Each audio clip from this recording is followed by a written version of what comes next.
be your host for the workshop, and it is indeed the honor for me to welcome you all to the IEC workshop on digital transformation.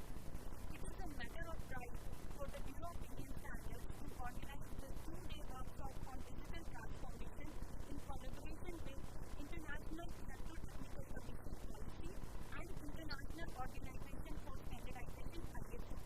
The focus of this workshop is on tracking the progress on digital transformation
विश्वास जगाना है।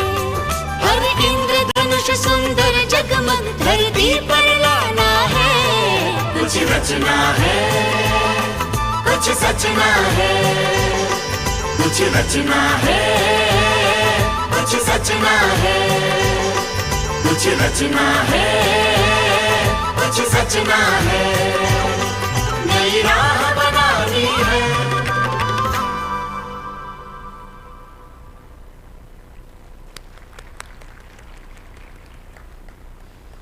Moving forward, ladies and gentlemen, with an impressive career spanning over 35 years, Mr. Chandan Bahal, Deputy Director General, International Relations, BIS, is a seasoned professional specialized in both standardization and conformity assessment. Mr. Chandan Bahal is currently a member of the Technical Management Board of ISO and many other technical working groups of ISO. I would now like to request Mr. Chandan Bahal to kindly deliver the welcome address. Chandan sir, please.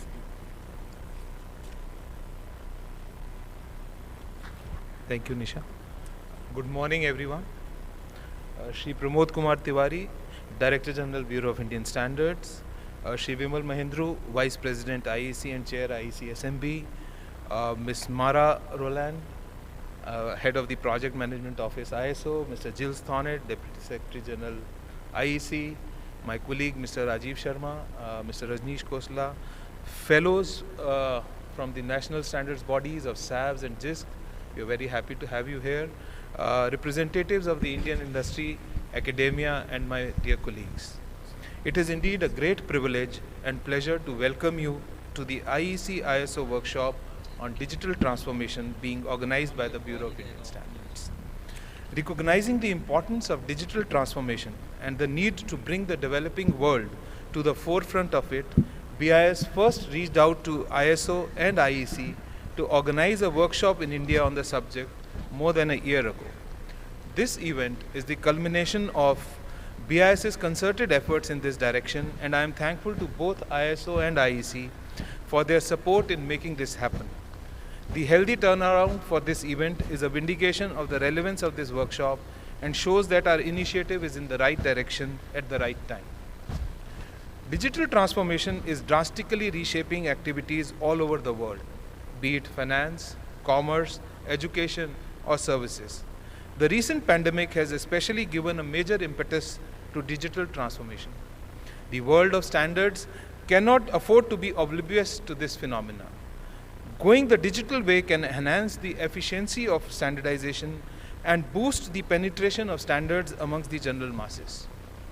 Standards bodies world over have been taking steps towards digital transformation. BIS too has taken several strides in this regard. Over these 2 days, multiple standards bodies would be sharing their experiences and explaining the initiatives they have taken in their endeavor towards digital transformation. Standards machine applicable, readable and transferable, that is SMART, is the joint program of ISO and IEC to drive the digital evolution of international standards. When we talk about SMART, we are diving into the world of formats, processes and tools that pave the way for seamless interaction with standards. It is all about creating a digital landscape where both man and machine effortlessly engage with standards, serving the diverse need of everyone involved, be it industry players, regulators, end users, or the broader society.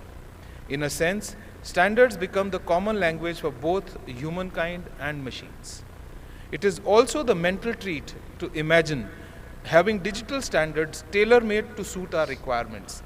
It's like having a personalized guide in the digital galaxy, always up to date and ready to assist. I would say that SMART is to standards what metaverse is to the internet, a paradigm shift vision of the future. We have eminent speakers from ISO, IEC, Indian industry and academia, and of course the national standards bodies of other member countries here to take you through the world of digital transformation in SMART. This event is not intended to be one-way affair. Rather, we expect your active participation and intervention. Together, let us make this event a memorable and worthwhile experience. Thank you. I once again welcome you all to this workshop. Thank you.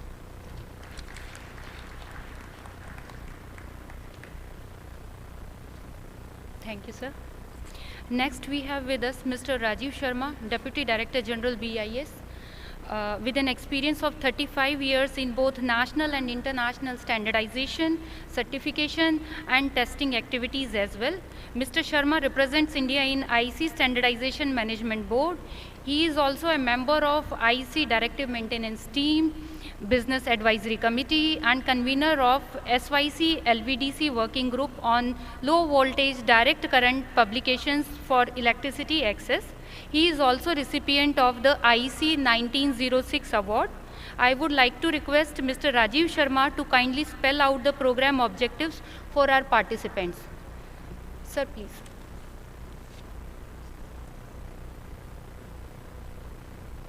Thank you, Nisha ji. Respected Director General, Bureau of Indian Standards, Shri Pramod Kumar Tiwari ji, honorable dignitaries on the dais, delegates, ladies and gentlemen. I'll briefly share my perspective on the entire issue. See, there are billions of people in this world who are striving for prosperity. They are in poverty, many of them are in poverty, and they want good life. That's what they are aspiring for. Nations are vying for development. India has its own ambitious plans for development.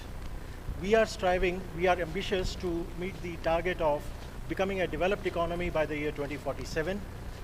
And currently, from about 10th largest economy in the world about 10 years back to the 5th largest economy now, day is not very far when we'll be the 3rd largest economy, and that journey towards development has to continue. Countries of the global north have achieved development, and countries in the south, global south, are emulating that level of progress to become a developed nation. But the model of development which was followed earlier cannot be replicated into the future. Growth has not been uniform, and this has led to diversities, disparities. We have used far too many natural resources, and the sources of energy which we have used are fossil fuels. That cannot be replicated into the future, and we have to do drastically different from what has been done in the past. So development is a must. But 193 countries of this world, the leaders of 193 countries in this world have settled on a roadmap for development. That not just development, but it has to be a sustainable development. So we have the framework for the Sustainable Development Goals, the 17 SDGs we are all aware about. And if we look at those Sustainable Development Goals, no poverty, zero hunger, good health and well-being, quality education, gender equality, clean water and sanitation, we find as engineers, technocrats, and scientists that technology can provide solutions to all these issues. Technology is the core of the development. Technology can lead us forward into the development process. And the technology as it is present today, as it is being evolved, and it is going to be in the future, that has to provide solutions to meet the Sustainable Development Goals. And one of the technology which is encompassing the entire set of scenario is the digital transformation. We have to look at the 4th industrial revolution which is underway, Industry 4.0 as we call it. Our industries, power sector, infrastructure, transportation and buildings are getting automated, smart and digital. Internet of Things, big data, cloud computing, virtual reality, augmented reality, artificial intelligence, robotics and 3D printing. These are the issues which are encompassed in the Industry 4.0, and this shows that the digital transformation is leading the way into the progress. Digital revolution is sweeping all the sectors of the economy. It is also the catalyst for future global society, which is environmentally sound, socially just, and economically prosperous. Our standards must keep pace with digitization revolution, and our smart standards, which are machine readable, interpretable, executable, and updatable. This is what the need of the hour is. Just like digitization, smart standards can bridge the gap between the cyber world and the digital world. and provide a pathway for a society which is cleaner, greener, safer, and smarter. In today's workshop, best international experts will share their insights into the important subject, and I urge the participants to pay very close attention and interact with them and make maximum use of this opportunity. Thank you so much.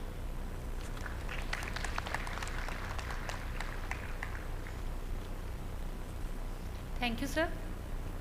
Ladies and gentlemen, it is my honor to introduce before yourself our esteemed guest, Mr. Vimal Mahendru, the Vice President of International Electrotechnical Commission and Chair of IEC Standardization Management Board.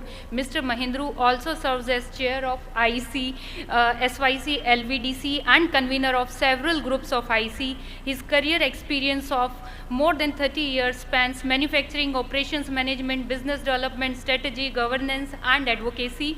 He is the CEO of Value on Strategy. Mr. Vimal Mahendru is recipient of IEC Lord Kelvin Award, the highest IEC tribute recognizing exceptional long-term achievements. I would like to request Mr. Mahendru to kindly give the keynote address. Sir. Thank you very much. Thank you for this opportunity. Mr. Pramod Tiwari, Director General BIS and the President of the National Committee of India for the IEC, dignitaries from overseas, especially from Japan and South Africa are here with us today, dignitaries from BIS, the leadership team of BIS, and ladies and gentlemen, it's indeed a privilege to be here to give you this keynote address. I also want to quickly acknowledge that amongst us we have some very special folks. Between IEC and ISO, we have the team which is actually leading the digital transformation, not only of the organizations IEC and ISO, but also through IEC and ISO of the whole standardization and conformity assessment community. So thank you very much for coming and putting this effort in. I must also say that this is a very unique and special auspicious day. It's the first time in my lifetime, and I can bet it's for the first time for all of us, that this digital transformation workshop actually happens to be on the day that the Ram temple is being consecrated. This has not happened, at least in my lifetime. I don't know if anybody else has ever witnessed this. This is unique. So in a way, we are also invoking the blessings of Lord Ram for digital transformation and taking our country into the 21st century. I also want to acknowledge today some young professionals of the IEC who are here in our audience. Also, a lot of delegates online who are participating in this workshop for the 2 days. When I look at digital transformation, what is digital transformation? When I was posing this question to myself and I was speaking to David Nix somewhere here, he has a halo behind his head of digital transformation. And the simplest definition that I asked, I said, think of me as a dummy who wants to understand what digital transformation is. And he said, Vimal, digital transformation in the simplest form, if you remove all other things, is doing more with less, using technologies and ideas that we have amongst us. But we are now trying to put all of this together and package it in a way that it begins to serve society in a more holistic manner. With this, in my journey, I have seen that there are 3 important aspects of digital transformation. First and foremost is a holistic approach. Digital transformation is not about technology. It's about technology just as a tool, but it's more about culture and processes in an organization. Technology can have a limited appeal if we do not try and evolve our culture on how we engage with our work, engage with society, and engage with the way we manage all that we are expected to maintain. So a holistic approach is important. The second, we cannot have our existing strategy and then we say, okay, we are going to be digitally transformed. It is about a strategic integration of whatever we are doing, how do we use digital transformation to do it better. So it's about strategic integration of our work, having a mindset of using technology into our strategy, embedding it there. And third, which I think is most critical, especially of today's times and what we are seeing, especially in the last 4 or 5 years, it's about having an agile culture and a sense of collaboration. You will all agree that today the times are very uncertain, and this uncertainty is here to stay. Gone are the days of having very stable operating environments for countries or businesses or organizations. Uncertainty is something which we will have to grapple with for our entire lifetime. So how do we continue to thrive when there is uncertainty around us? And when I look at this, I think having a culture of resilience, collaboration, emphasizing and measuring success and empowering employees. Bringing all of this together in terms of a culture of the organization which builds on collaboration, I think that's important. So the three aspects which I mentioned here, a holistic approach, strategic integration, and a culture of agility and resilience, collaboration. These three things come together and then we can manage to do a great job with digital transformation. I must also mention, especially for folks who are online and also those who are visiting from overseas, the Indian government itself is having a very ambitious implemented program toward digital transformation. I must say that on my mobile phone, there are about 8 apps that I personally use. I was speaking to somebody from a very well-developed so-called global north country, and he had to go for a renewal of his passport, and he had to submit a lot of paperwork in hard copy, and it takes about 2 weeks minimum.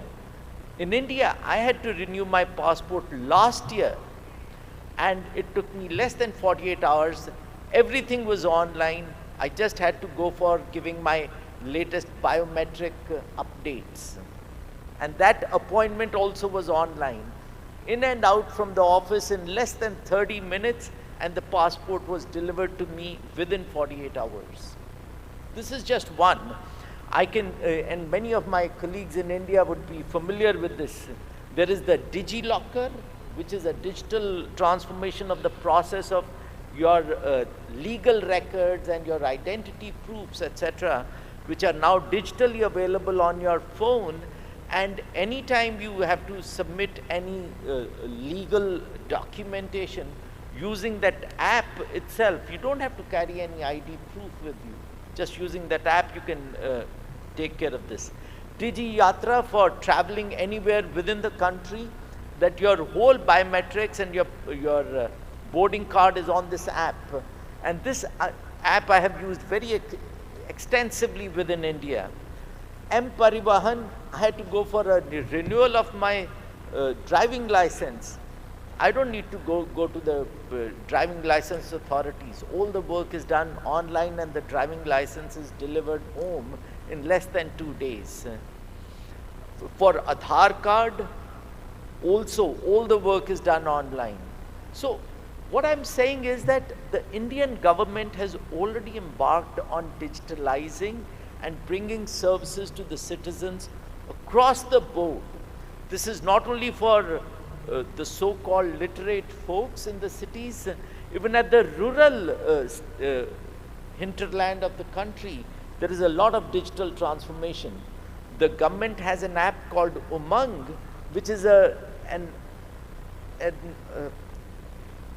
package of about 100 apps from different states for financial support to jobs and governance at the local government level also. Not to forget, the BIS also has the BIS Care app, through which you can not only check validity of compliance of different products, but also register any issues if you see with the implementation of any standard. So as a nation also we are moving forward, and my message to my colleagues here from India is, you're already on this journey. Now we need to package this better and take this forward so that the world can understand India's experiences about this and see where we can go forward and bring Indian experiences to the global community. In conclusion, I want to thank BIS for organizing this digital transformation workshop. Special thanks to IEC and ISO for having the experts join us here for this 2 days workshop. Also, I trust this will be highly interactive, and I look forward to your active participation in this. Thank you very much. Thank you.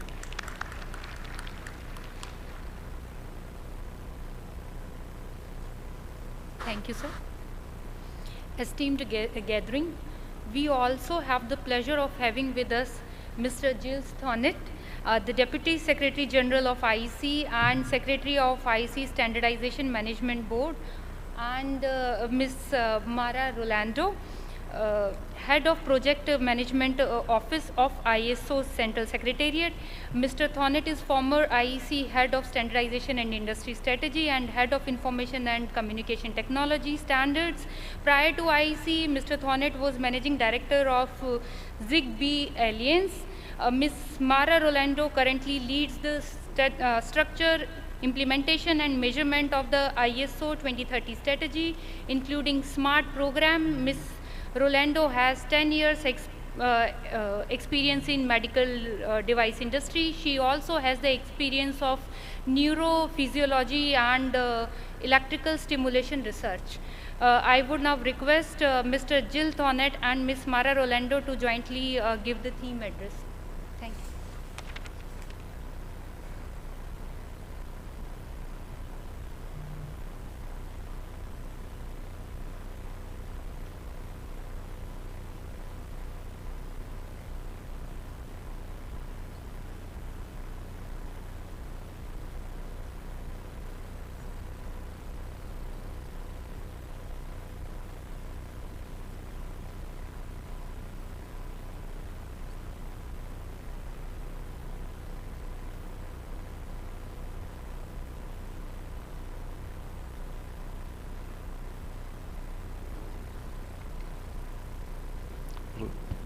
Yeah, good morning. While the technical setup is being made, I really would like to thank you all, and thanks Mr. Director General from BIS for this invitation. It's a real pleasure, you know, for us to attend and to support this workshop.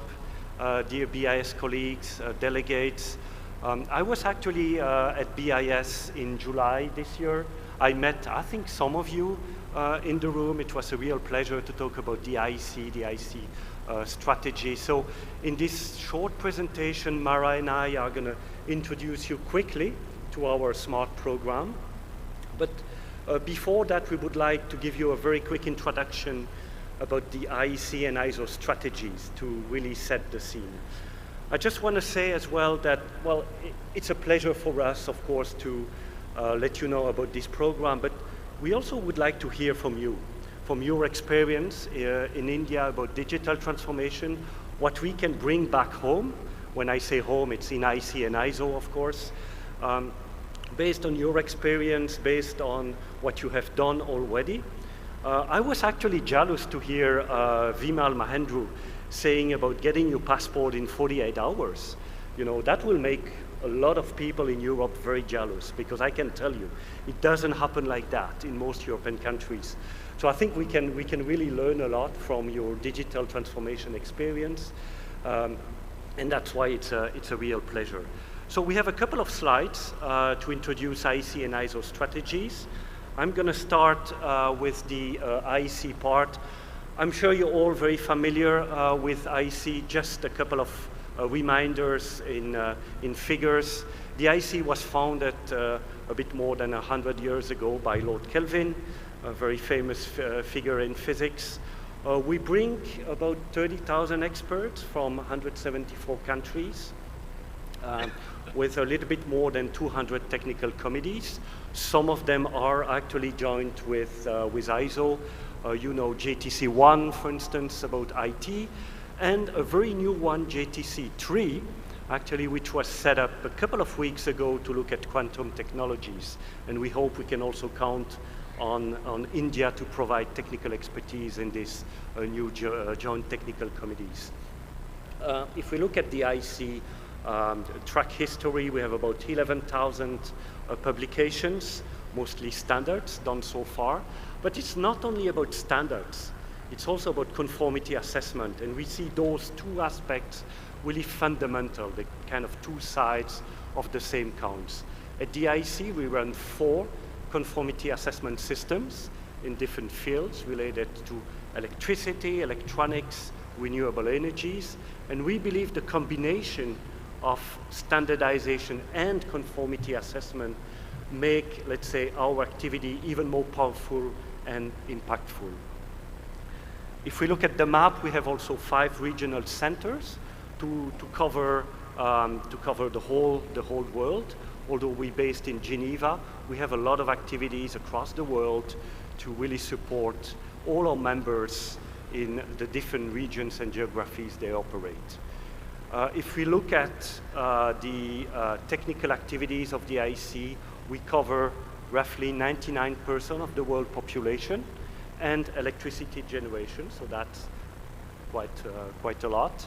But even more importantly, we impact about 20% of the global trade.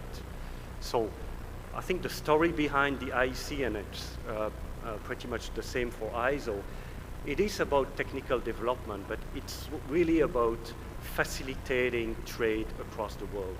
And we believe, especially in those challenging times and challenging geopolitical times, our mission is even more important than ever, to really bring countries together. In the interest of time, I'm going to just say very quickly a few words about the IEC strategy. We will dig a little bit more about the digital part in the rest of this program. We have 3 main pillars in the IEC. The first one is to enable a digital and all-electric society. And that's really where you will find the SMART program, which we will talk a lot about over the next 2 days. But you will also find new activities like artificial intelligence, quantum computing, and so on. So that's a very fundamental pillar. Together with this pillar, the second one is really looking at sustainability. As our colleague Rajiv mentioned, we have a lot of challenges now in the world in terms of making the best use of our resources, the environmental impact, the net zero challenge. So that's really a fundamental pillar for the IEC, not only for standardization, but also for conformity assessment, as we recently also put together some new services around the environment and how conformity assessment can qualify new products in the field of sustainability. And the third pillar is about inclusion and collaboration. I think the fact that we work together, we are here together with our main partner, ISO, is a testimony to this important mission. We cannot do everything alone. We need to collaborate, and of course, collaborating with ISO is our, let's say, primary objectives there. So I'm just going to stop there, and we'll hand over to Mara to say a few words about ISO, and then we will introduce you quickly to the SMART program. Thank you, Gilles, and good morning to everyone. It's a pleasure for me to be here, and I would like to echo Gilles' thank you to the Bureau of Indian Standards and to the Director General for inviting us for this workshop and be here with you today. So on my side, I would like to briefly remind, of course, as Gilles said, for IEC, on the ISO side, we are an independent, non-governmental organization. We make international standards together with other type of deliverables that all together produce our portfolio. We are a global network, a national standards body. Thank you. And we're based in Geneva. The Central Secretariat is based in Geneva, where I'm coming from, and being here for the first time. So we have more than 168 members. We're producing more than 24,500 standards. We have 250 technical committees and more, and we deliver more than 100 new standards every month. So we have a big portfolio, and as you can imagine, applying a transformation to this portfolio is extremely important for us. On the ISO side, our vision is to make lives easier, safer, and better. And we have three main goals that surrounds our vision. That is about ISO standards used everywhere. It's about meeting global needs, and all voices heard. And we have several priorities that lay behind these three main goals. The priorities are about demonstrating the value of standards. It's about innovation to meet users' needs. We have several priorities behind the meeting global needs, and one new priority that has been added last year around environmental sustainability, because we realized that in the last couple of years that was missing in our landscape. And then we have, of course, two more priorities behind all voices heard to strengthen ISO members, but also looking at diversity and inclusion. And the part where we're going to focus on today, it's related to the second priority. It's about innovate to meet users' needs. That's where the IEC and ISO program comes in. And this is where we really wanted to introduce this transformation, because in order for our users, members, and end users to use more standards, we really need to innovate and to create one type of deliverable that meets their needs. And this is where maybe I can hand it over to Gilles again. Sure. Thank you, Mara. And yeah, we're running this together because it's really about collaboration. Just as an introduction, so what do we mean by SMART? So SMART is a nice acronym, but it may not reflect the whole breadth of activities we are undertaking under this program. So SMART is about using more standards, as Mara just said, but it's really about digitalization. So I think it's a really important theme for this workshop. Today, most of the standards are PDFs, or even paper-based, actually. Many IEC and ISO members still sell a lot of paper. In the best case, you might have, if you're a little bit more, let's say, digitally minded, you might have a standards in XML format. With SMART, we're taking another dimension. We're really trying to make standards not only readable by machine, but also interpretable, so that the semantic in the standard can be understood by machine. And this will allow us to develop new services around standards, because the machine will be able to process the different elements of the standards. You will be able to build up a completely new ecosystem around standards. That's a little bit what we call standard as a service. So we're really moving, and you see this fan here, we're moving from paper to PDF to XML today to SMART in the future, which will be fully digitalized and will offer new capabilities. One last thing I need to mention is that moving to SMART doesn't mean that we're completely going to forget about PDF, what we have today. It's about adding new capabilities, because one important mission of both ISO and IEC is to make sure the whole world can be together, can follow us. And some countries may not be as advanced as India or Europe or US in terms of digitalization. So I think it's going to be important as well to make sure that the whole range of format will be available for quite some time. So I'll hand over to Mara perhaps to tell you a little bit more about the benefits and the SMART program itself. Thank you, Gilles. And as Gilles was saying, what is important to remember is that SMART is indeed the evolution of our standards. We're not looking at step by step. Not everyone needs to go through all the steps to, in the end, benefit from the SMART product. But it's really a whole transformation that we're looking at. We're going to add data to the existing content of our standards. So why we're doing this in the first place? Because today the existing users of standards are struggling sometimes in accessing the data, in understanding the data, in having a quick search, in transferring the information that today are in the standards into their own systems. So there are a lot of room for improvement and a lot of new services that can be provided if we have an evolved type of content that is actionable. So besides being readable, as Gilles was saying, it has to contain some extra information that today the standards do not have, so that we can apply new solutions, new services, so that our users can be up to date, that they can easily transfer the standard content into their system, that they can save time.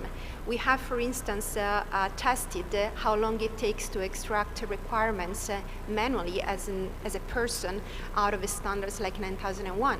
And you can move from 2 hours spent reading the whole set of documents and identifying the requirements to a few seconds, clicking the button and receiving the extraction of all your requirements. So there are many reasons why we're doing this. We ultimately want more people using more standards, and this is what we aim at with this type of transformation. So as Gilles was saying, we started this program together in 2021.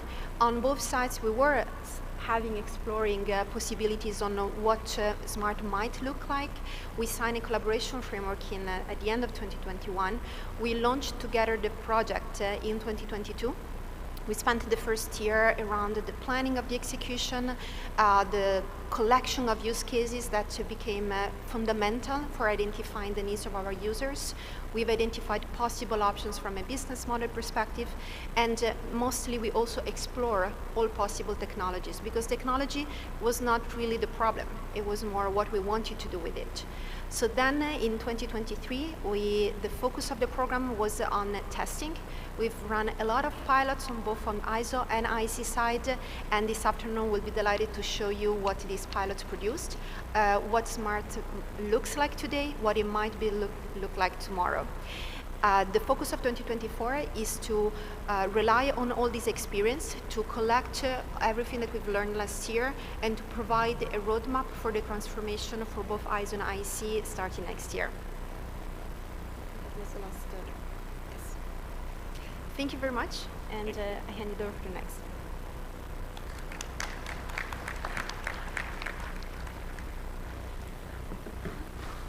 Thank you, Mr. Thornett and Ms. Rolando, for the detailed address on IEC and ISO SMART program. Ladies and gentlemen, Director General BIS, Mr. Pramod Kumar Tiwari, is a senior Indian Administrative Services Officer of 1991 batch. He has a long and varied experience ranging from grassroots program implementation to macro level policy work at provincial and national level. The various sectors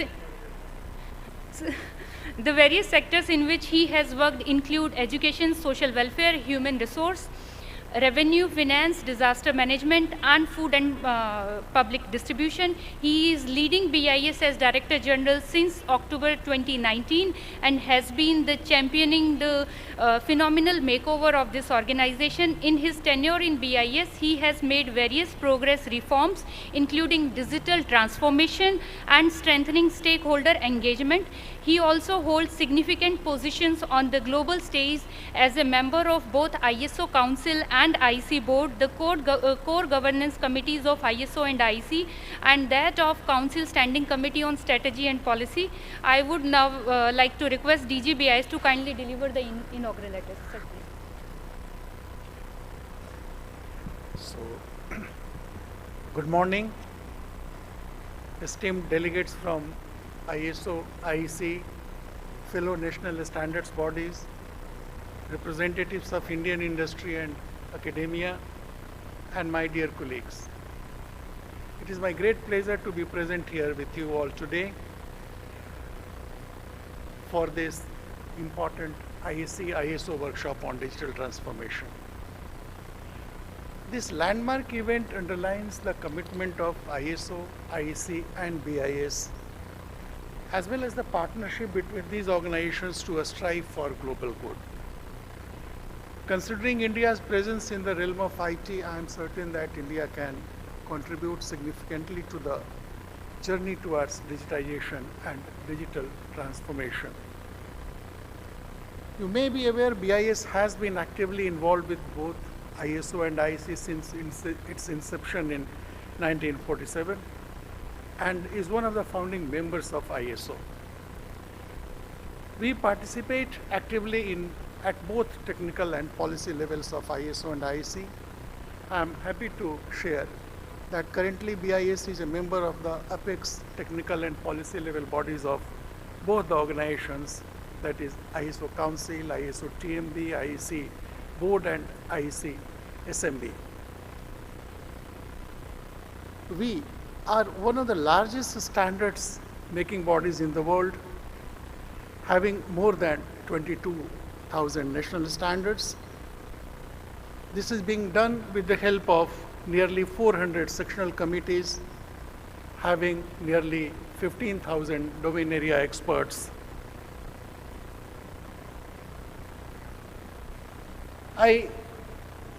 When I first heard this term smart standard, I wondered what shape or what kind of utility it might have. But once I started interacting with our technical committee members as to how we can improve the participation of the not only technical committee members but experts outside technical committees in commenting on draft Indian standards or making suggestions about how standards can be made more relevant and need-based, and how we can ensure that our colleagues in industry or academia contribute constantly to the standard formulation and the standard upgradation process by sharing their experiences and comments.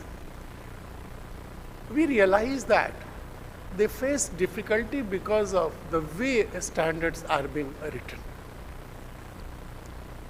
One of the very important feedbacks was that it's not easy to read the standards. Some of them are very voluminous, some are written in highly technical knowledge, and these problems becomes even bigger when we look at the fact that the industrial landscape of the country is dominated by a small and micro sector. Nearly more than 80% of the licenses BIS has granted are to micro and small sector, and they find it really difficult to make sense of the standards, and some of which run in hundreds of pages. So we started thinking about it, and there is a felt need, I would say, that we find or we explore ways to make standards easily readable for everybody, for all the diverse, I will say, for the range of stakeholders. The need for writing standards in a simpler and more, I will say, easy to access, to make them accessible to everybody becomes greater when we started our standard promotion activities. Now BIS, as you will be aware, is trying to create awareness about the standards even at the grassroots level. We have in our country nearly 2.6 lakh village panchayats. We are conducting training programs for all these village panchayats because they play a very important role in the execution of government programs and activities. The challenge is how to ensure that even they can read the standards and understand the standards. So I believe this project on a smart standards is going to give us effective answers to this problem that we are facing. Machine interpretable and machine readable standards possibly is the answer to the problems, to make standards easy to read, easy to access, easy to interpret, and also very easy for all our stakeholders to make sense of. So I welcome this initiative taken by ISO and IEC. I have been part of the deliberations at the ISO level on this topic of smart standards.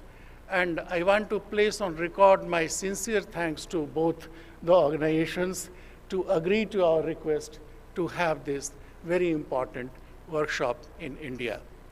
I believe this gives you an opportunity to understand from the experts who are here how the project is being rolled out, what we can expect from the project, and how we can participate in the project at this level itself.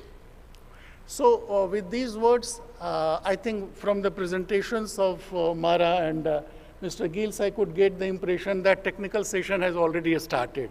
So there is no need to make the inaugural address too long. I welcome our colleagues from ISO, IEC, and other national bodies, South Africa and Japan. I also welcome the colleagues who have from other NSBs who have joined online, and welcome you all for sparing time today to be with us. Thank you very much.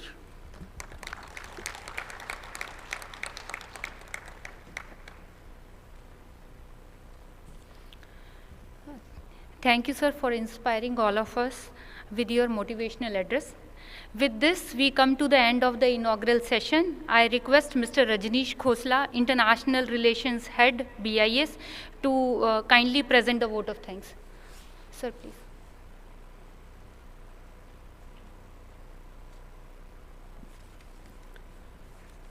Respected Director General BIS, Shri Pramod Kumar Tiwari ji, DDG Standards, Shri Rajiv Sharma ji, DDG International Relations, Mr. Chandan Behel, Mr. Vimal Mahindru, Mr.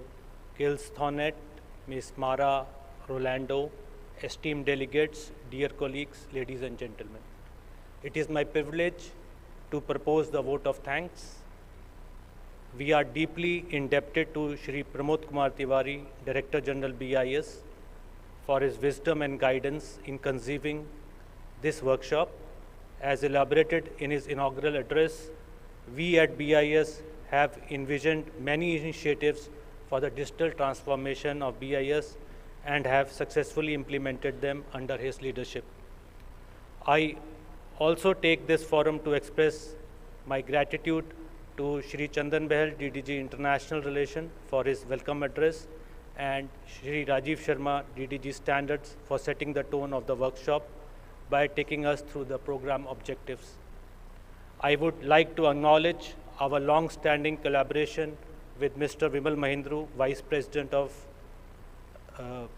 IEC, and in his keynote address, he has given us a glimpse of digital standards and conformity assessment with a particular focus on how future standards would look like. On behalf of BIS, I express my sincere gratitude to both ISO and IEC, who have extended wholehearted support to our initiative to organize this workshop. A special note of appreciation to Ms. Giles Thonet and Ms. Mara Rolando and Mr. David Nix, who have traveled all the way from Geneva to be a part of this workshop. Through their theme address, they have provided us a detailed picture of IEC and ISO strategy on digital transformation. To our fellow national standard body who are present here and those who have agreed to be present through virtual mode, I express my deepest appreciation and gratitude. In the end, I would take this opportunity to extend my heartfelt gratitude to the Indian stakeholders who are present both physically as well as who have joined virtually. I hope all of you find this workshop very productive, enriching, and engaging experience. Thank you.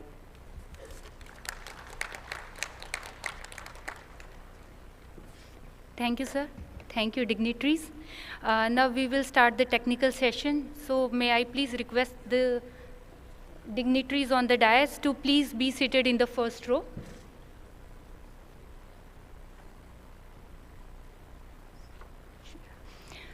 Ladies and gentlemen, distinguished guests and esteemed colleagues, before we undertake SMART, it would be worthwhile to get users' perspective we have with us.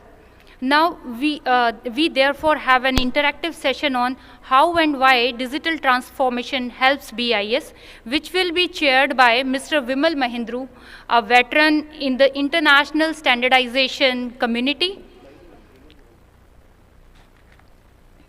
As we embark on this journey, I encourage you to engage actively in the discussions, ask questions, and share your own insights at the end of the session. Over to you, sir.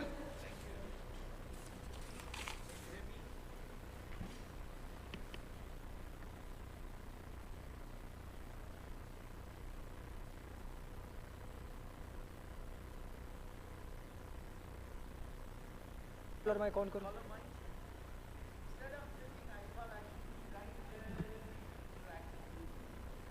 You hear me? Wonderful. So let's begin this in a rapid fire manner, because I would love to do this whole session, but compress it a little so that we can break at the right time. Can you advise me what is the deadline time I have for finishing this session? Rajneesh? Chandan? Or give me 5 minutes notice when you want me to end. Thank you. Let's begin this first by doing something that I would love to do on this cold, auspicious morning. Just show me your hands, both your two hands. Now, of course, this is a prayer to the Lord also, but there is another reason. Now bring them together and rub them like this. My hands were getting cold, so I just wanted to do this. Thank you very much. I've already talked about a holistic approach that's required for digital transformation, a strategy, and then collaboration. The three key words that I believe are integral to any kind of digital transformation. To make it totally interactive, this is a session where I want all of you to be involved. Now that your hands are warmed up, I'm going to be asking questions, and I welcome a speedy response from all of you. Are you ready? Give me a show of your hand if you are ready. This is wonderful. This works very well. Okay, the first question is, and to me, I have about 5 questions. Maybe we have time for 4. My first question to all of you is, what do you believe is the most important motivation, or the number one motivation for your organization for digital transformation? To make it easier, I'll give you 3 options, and I expect you to give a show of your hands. What is the most important motivation for digital transformation in your organizations? A, improved efficiency, B, enhanced customer service, and 3, competitive edge. So those who believe improved efficiency, give me a show of hands. Oh, I see almost 50%. Make sure it's high enough that I can count. Oh, that's good. Enhanced customer experience.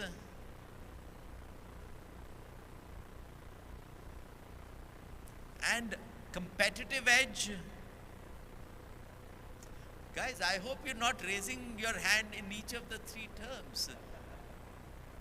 But those who are, actually I should congratulate you, because all 3 are the end result of good, effective digital transformation? So great answers, because I saw that almost the entire hall was raising hand for all three of these. So that this was just a warm-up question. The next question is trickier, and I want the experts in the front also to weigh in on this. What is the biggest challenge? The biggest challenge your organization faces in implementing digital transformation? क्या मुश्किलें आती हैं digital transformation की तरफ बढ़ने में? What are the biggest challenges? And there are three options again you have. A, technology itself, that your organization may not have the right technologies or access to those technologies. Change management, which is about mindset and inertia and lethargy of adopting change. And C, lack of resources. Again, in this one, three answers you can't have. So give me one answer that you believe is most important. Technology integration, change management, lack of resources. So how many of you think technology integration is the issue, that you don't have the technology tools? Okay, I see a few hands up. Change management,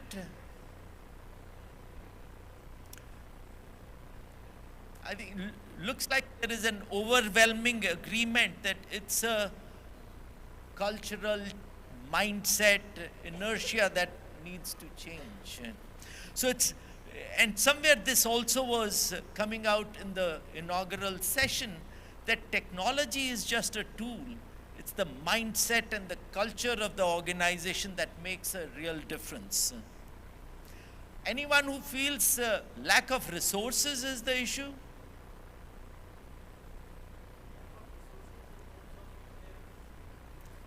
Is there a caller mic, please, or is there a handheld mic?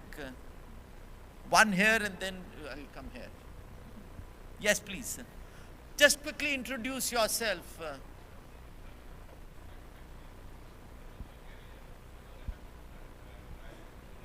Sorry, the microphone is not working.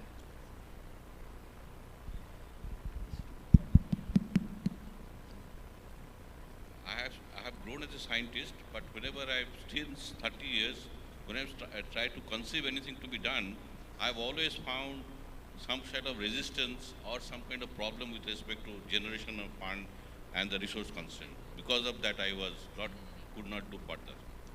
Thank you. Rajiv ji? Yeah. In terms of capacity building, I think resources in terms of awareness about the new concept and how it has to be implemented, workshops like this can be a very useful tool to bridge those resources. Resources as capacity building, not necessarily monetary resources or human resources, but it's about the capacity building itself. That's a good point. And for effective digital transformation, workshops like this, capacity buildings, training programs across the board, they are an integral part. Thank you very much. Anyone else who wants to weigh in, especially amongst the experts? Okay. Yes, please. Good to see Karan, the young professional from India for 2023. Welcome. Thank you, sir. Sir, I feel like in India, small and medium businesses are the backbone of this country. And could you speak a bit louder? Yes, I feel that small and medium businesses are the backbone of this country, that have built this country. And if we can take them along on this journey and help them where they lack resources in terms of monetary or the help that they need with the technology, and bring them along in this journey, then India would do better on the global stage for sure. So lack of resources would be my answer. That's a very valid point. For larger organizations, for BIS itself, which is a large organization, for multinationals, it may not be a challenge. But for smaller organizations, the small and medium sector, resource constraint can be a challenge. So how do we also part of this journey? Valid point, and at that stage, we may have to do something special on how we integrate the small and medium sector into the digital transformation. It's not only for large organizations and corporations, it's also for all organizations in the society. Thank you, Karan. Next question, and this is interesting. I will just make a point, sir. I am Dr. Prateek Kumar from AIMS, New Delhi. First, the point you raised, the technological challenge. Yes, it does happen for a complex situation, for a complex organization, a bigger part organization, that there are many types of technological challenges which we have to overcome. Like for AIMS, for a hospital, there are patients, there are research components, there are service components, then there are, say, accounts, administrative, all components are there, and integrating all the components in the face of cyber attack on all these, it really becomes a challenge to have a digital transformation across from the staff to the patients and the public, and to make it safe, really a big challenge which does need other things, including resources as well as the acumen, as well as the willingness on the part of all the stakeholders. So that has to be taken into account. Thank you. May I request if you could manage the audio also, because there is some echo which is not making it very clear at times. Thank you. The next question, and this can be a bit of a tricky, so it's not a trick question, but the answer can be tricky. Impact on workforce or people or all of us in our work, in our career. How has digital transformation affected your roles within your organization? Each one of you individually. And the answers are positively, that digital transformation has had a positive impact, neutral, that neither positive nor negative, or it has had a negative impact, made life more difficult, challenging, or new tricks, new learnings, but not enough time for learning or resource learning. So look at all three aspects at each of yourself individually. So once again, the question is, how has digital transformation impacted your work, your personal role in the organization? Those who feel it has affected positively,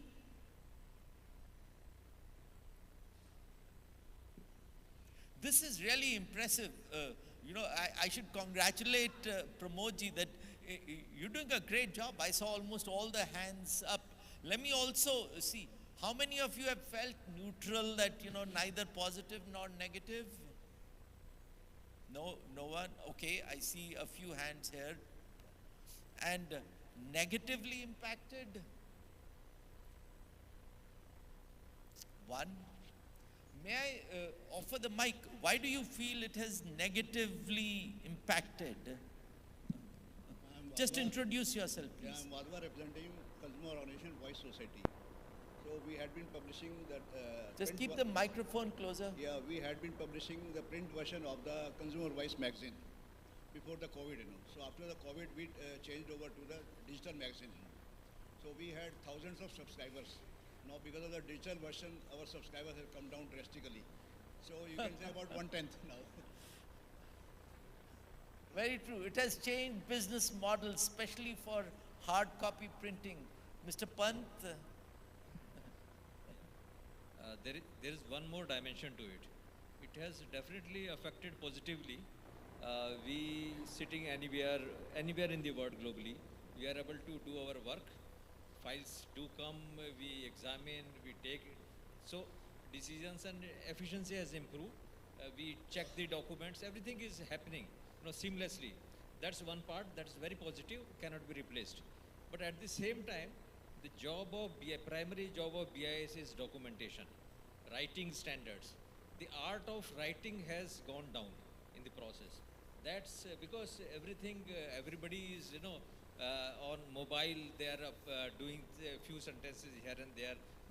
The communication, hi, no, this is greetings from BIS and all those things. So the kind of the documentation or level of documentation needs to be improved, because the dexterity on writing these standards is ultimately brings clarity in its implementation also.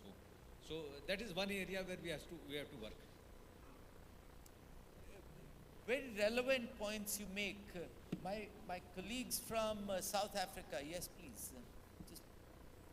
Could you also introduce yourself to the audience? Thank you. Yes, no, thanks, Mr. Vimal.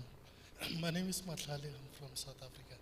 So on your question, I guess the answer could be in both ways.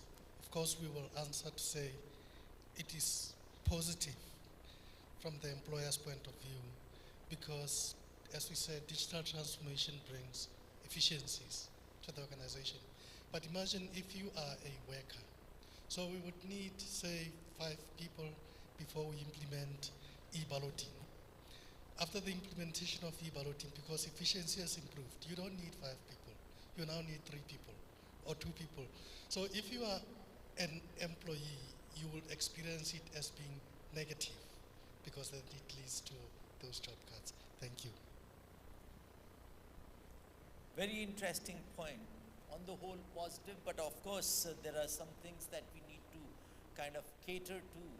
And of course, as the point was made earlier, some business models have totally changed.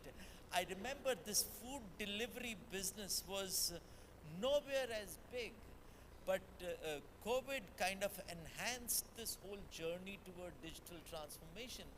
And now it's become so much easier for us to order food online through an app or through a website, and then it is delivered. In India, I'm not sure if many of my overseas colleagues know this. In India, there is a service that anything you need at home, especially groceries or supplies you need at home, within 10 minutes delivered home. You order through an app and it's delivered home. So you're sitting for breakfast, and it has happened to me, ketchup, there's no ketchup, and you're sitting there for breakfast and you order ketchup, and in 10 minutes it's delivered home. That's the level of digital transformation. How much time do we have more? Can I add a quick perspective to this? Okay, we have enough time to cover this. Question here. It's a lot of questions. Adding a perspective to digital transformation, one of the things that we have, which was already imminent for the last couple of decades, but it has come to the fore, is continuous upskilling requirement right from the bottom of the pyramid of the society to the most advanced or CXO's level. We need a continuous upskilling, and that needs to be catered to in a structured manner at a societal, governmental and organizational level. A structured way of upskilling, not just at the mid-level or senior level, but bottom up. And I think that's the point which Mr. Tiwari was also alluding to when involving the Gram Panchayats, which are about 260,000 Gram Panchayats in India, which are the local governments in the villages, and getting them involved in this whole process of digital transformation, so that the delivery of benefits to them from the government or their inclusion in the society in terms of integration into the economic engine of the society, I think that takes place. I think you make a valid point, Mr. Narang. Okay, here's a question which is top of the mind in almost every discussion I have, and every day this point comes up. It's about artificial intelligence. How many of you are familiar with ChatGPT? Just give me a show of hands. How many of you have used ChatGPT? How many of you who have never used ChatGPT? Is there anybody in this hall? I see 1 or 2 hands. Folks, you need to experiment with this. I think it's an interesting thing. It's a very helpful tool, I have noted. So the question on AI is,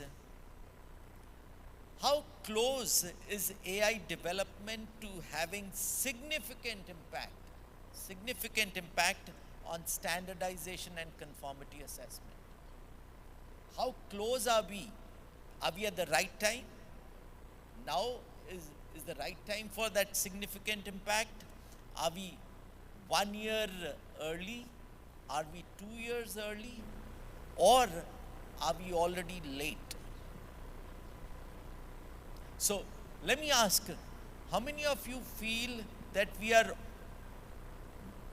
right at the time? Now is the time when AI is going to have a significant impact on digital transformation of standards and conformity assessment. Raise your hand. Now is the right time. I see about 40%. Are we early? 1 year? 2 years early? Are we late? How many of you think we are late?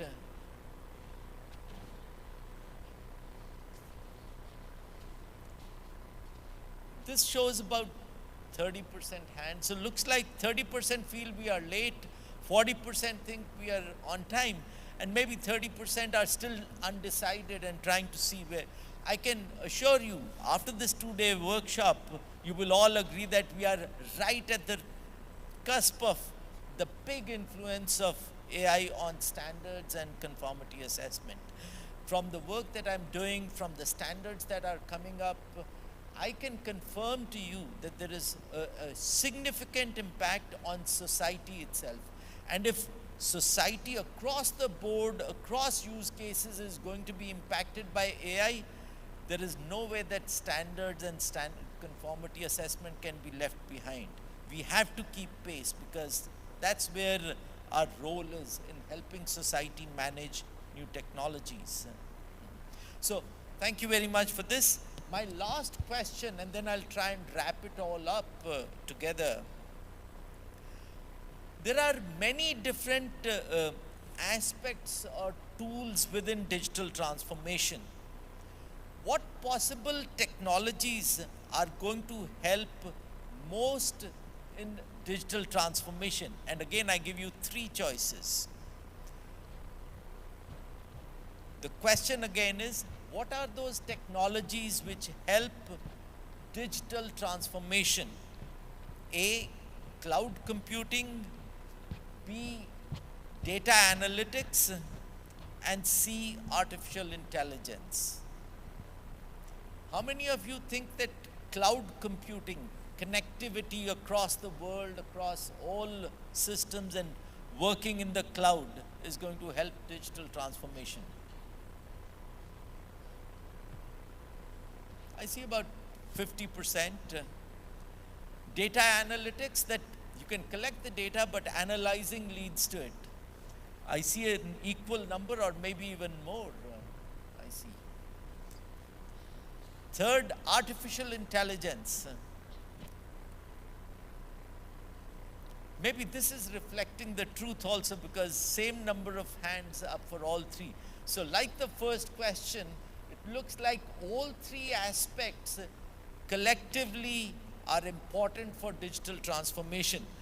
You cannot have effective digital transformation by ignoring any one of these. So cloud computing, data analytics, and artificial intelligence, all 3 are equally required if you are going to do effective digital transformation. Thank you very much for this session.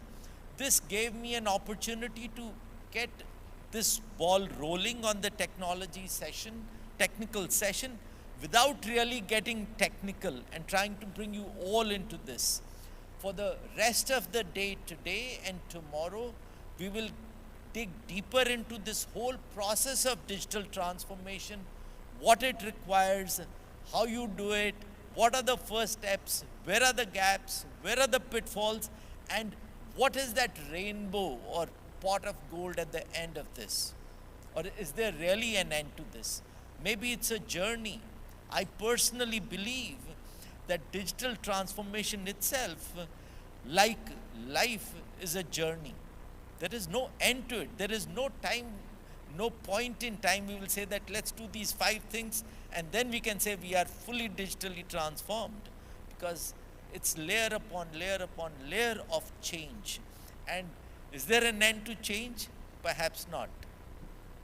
Thank you very much. Thank you for this opportunity. Back to you, Chandan. Thank you.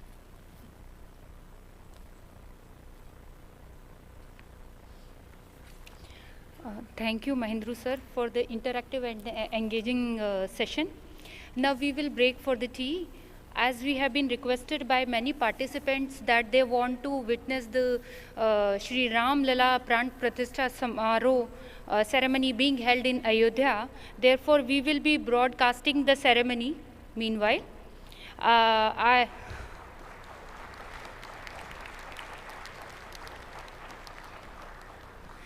therefore request the participants to break for tea and join us for the ceremony. Meanwhile, you have one task. You have to think about what is your understanding on smart standards and where we stand today. After the break, we will like to hear from some of you. And after the tea, the lunch would also be served around 12:45. We will join back at 1:30. So please be prepared with your task. We are going to hear from some of you. Thank you. Thank you one and all.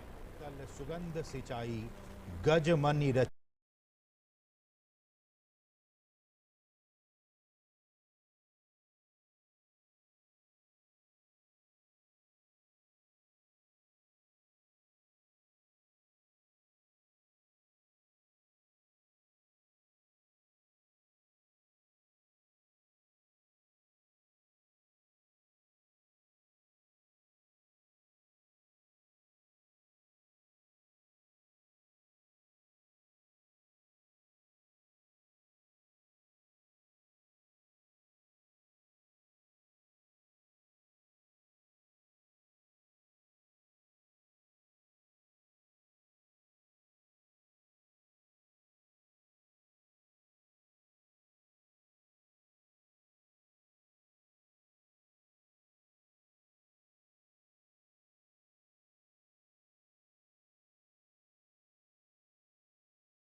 all the participants are once again requested to take seats. We are going to start shortly, within a couple of minutes.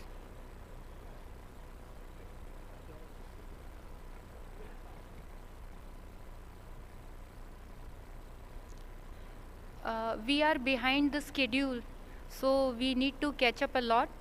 So once again request you to please come to your seats.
Ladies and gentlemen, I once again request all of you to please come back to your seats.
Welcome back, ladies and gentlemen. We are starting the technical session now. I am honored to welcome you all to this pivotal technical session dedicated to the discussions on digital standards that derive value, ISO and IEC smart pilots delivering end user value. And these will be delivered by Mr. David Nix, Ms. Mara Rolando, and Mr. Hussein Hadi.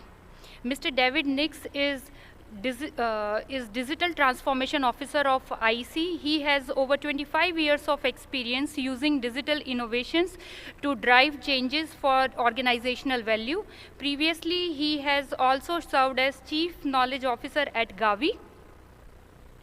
Mr. Nix has experience in management consulting, banking, insurance, and NGOs. Ms. Mara Rolando is the head of Project Management Office at ISO Central Secretariat. Mr. Hussein Hadi is the head of Publishing ISO. Mr. Hadi has 20 years of experience at 2 FTSE 100 companies.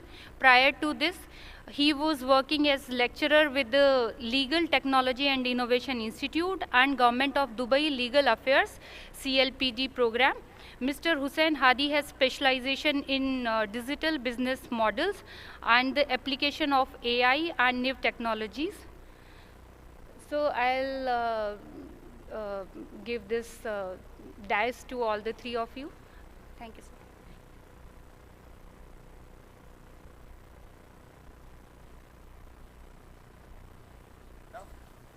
Can everybody hear me? Are we good? Great, thank you. My name's David Nix. As I was just introduced, I'm really pleased to be here today with everyone to talk about digital transformation. Despite my title, I am not here to tell you how digital transformation is going to work or not work. What I'm really here to do is learn what you know about digital transformation and how you see that affecting the India market and the challenges and the opportunities that are there. And so with that, I'd like to start, as we ended just before our break, there was a question that was posed to everybody, which was, what do you think smart standards is? What do you think that means to the India market? What does it mean to you? And so just as a quick, just a couple, if somebody's brave enough to tell me what they believe smart standards is, I would love to hear from somebody as to what smart standards means to you and the India market. Do we have anybody? Yes, sir. Grab a mic if you can, maybe go to the center. I know this is a little bit of a, he's actually cheating a little bit because I know that he is one of our young professionals at the IEC, and I've spent time with him this year talking about smart standards, digital transformation. But I'm interested to see what he can tell us today.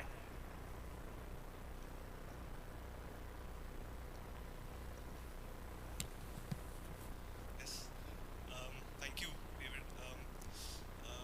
For me, smart is the digital revolution for standards. It transforms how we develop, use, and interact with standards.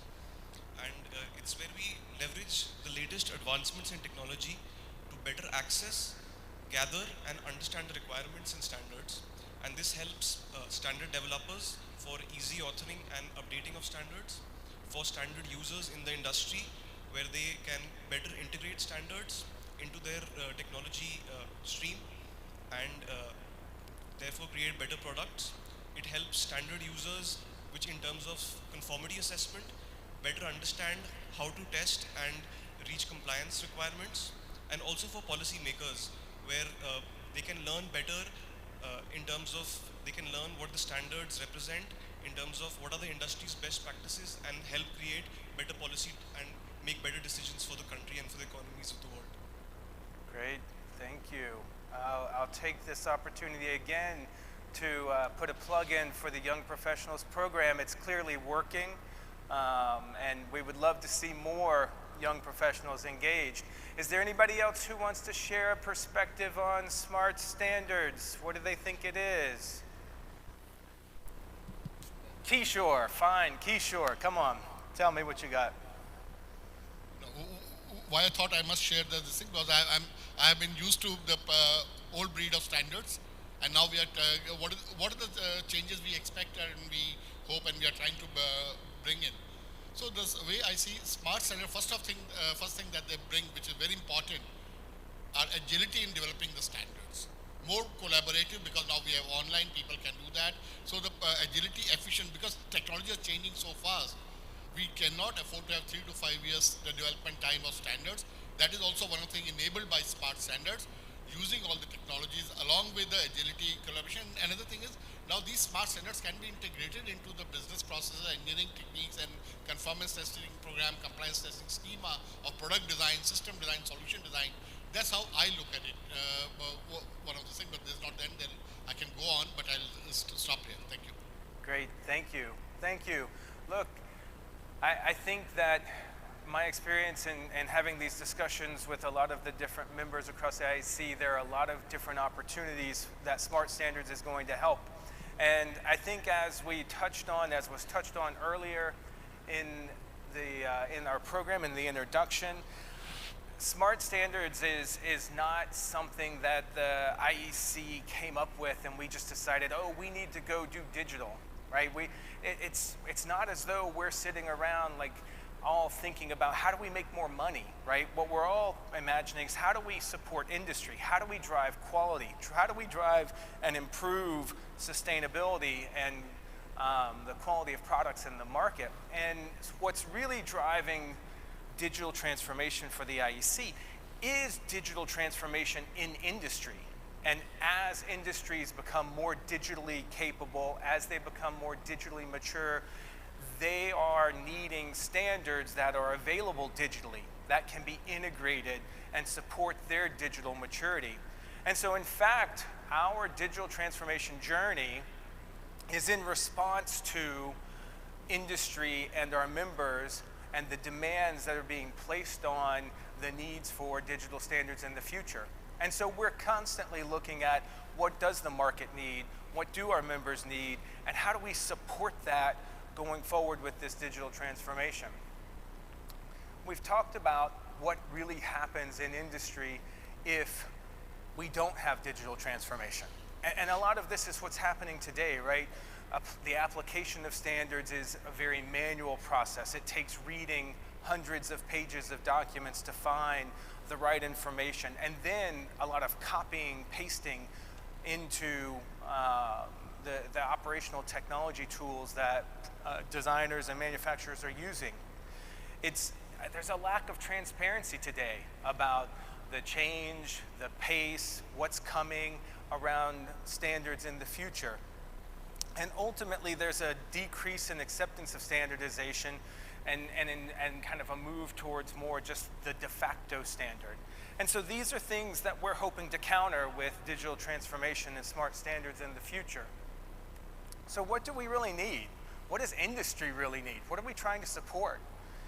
I think you saw earlier we've got the wheel of digital content that's out there, PDFs, XML, et cetera, but what does that really enable? And what we're trying to point out is that it's not just about the format, right? It really is about the use of those formats for product engineering, for legacy processes, for applications, for calculations, for mobile apps. These are the applications in the industry that we hope to enable through smart standards. So IEC and ISO together, in response to these types of demands, have begun to think about smart standards and where that's headed in the future. And so Mara, I'll let you talk a little bit about how we see that.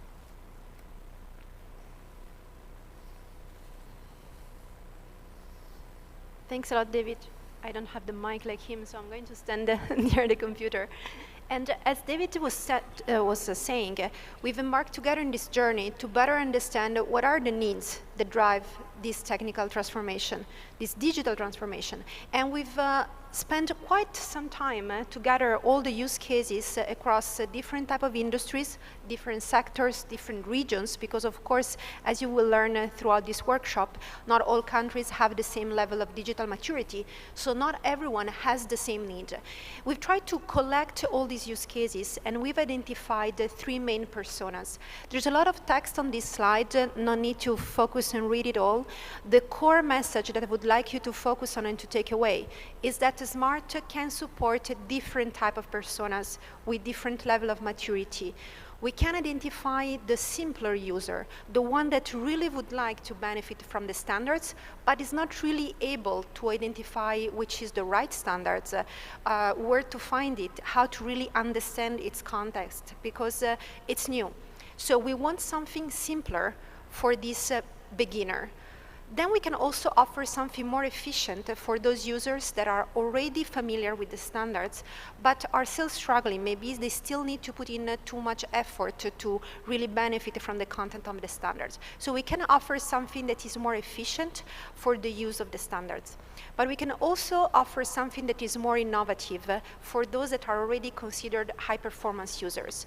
We're going to talk about conformity assessment later. We're going to talk about tools that can enhance the application of the standards and the testing against the standards.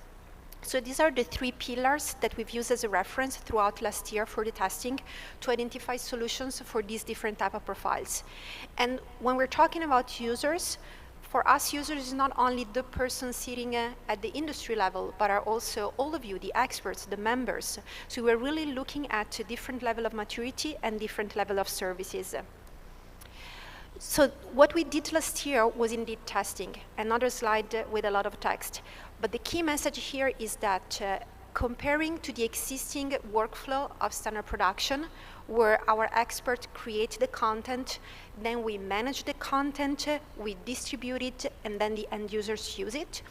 We've tried to identify several pilots, both on the ISO and IEC side, to review and transform the way we create the standards, the way we manage the standards, the way we distribute the standards, and the way we use the standards. And this, of course, will imply that the current production chain that you see at the top of the screen might change as well. So the core of our experimentation is twofold. On the one hand, the famous SMART. We want to create SMART. So we want to create a standard that is not only the narrative content or the data behind, but is enhanced. It contains some extra information that can then be used by a certain set of services. And these services are basically never-ending.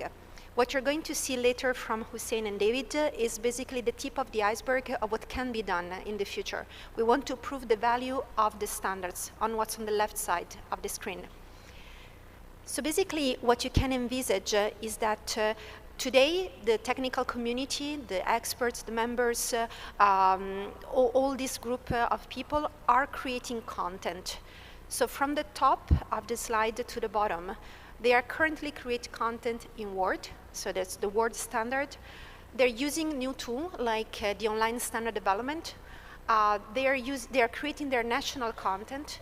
All of these can be in different formats. You've got the Word, you've got XML, HTML, you have many other type of format. But it doesn't matter because all of these can be transformed, can be evolved, and become smart standards with actionable content. And again, this will make more sense once you're going to see the demo. This is one side of the transformation that we're looking at. The other side is also that experts can also be asked themselves to add this extra content. They can themselves say, this is a requirement, this is another type of provision, this is the reference to the terminology that they have in mind.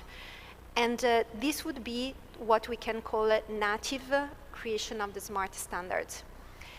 It doesn't mean that it cannot go through a smartification transformation exercise as well. So basically, what I try to say with this slide is that we can have different sources, a different starting point for transforming our content and create smart standards.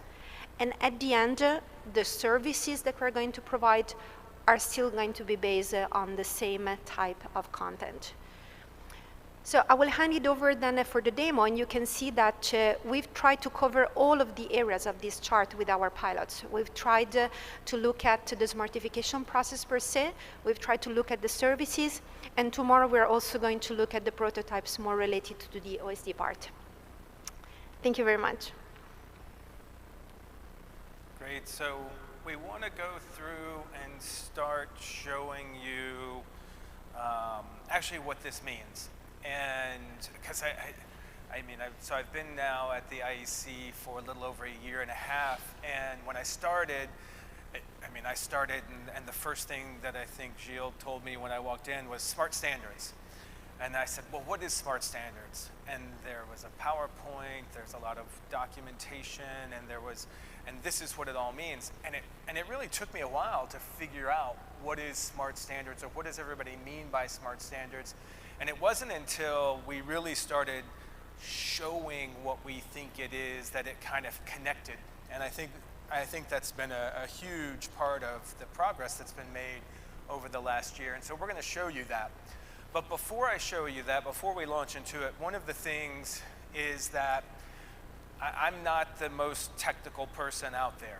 And so I'm not going to, pretend to be. However, we do have some things that are pretty technical.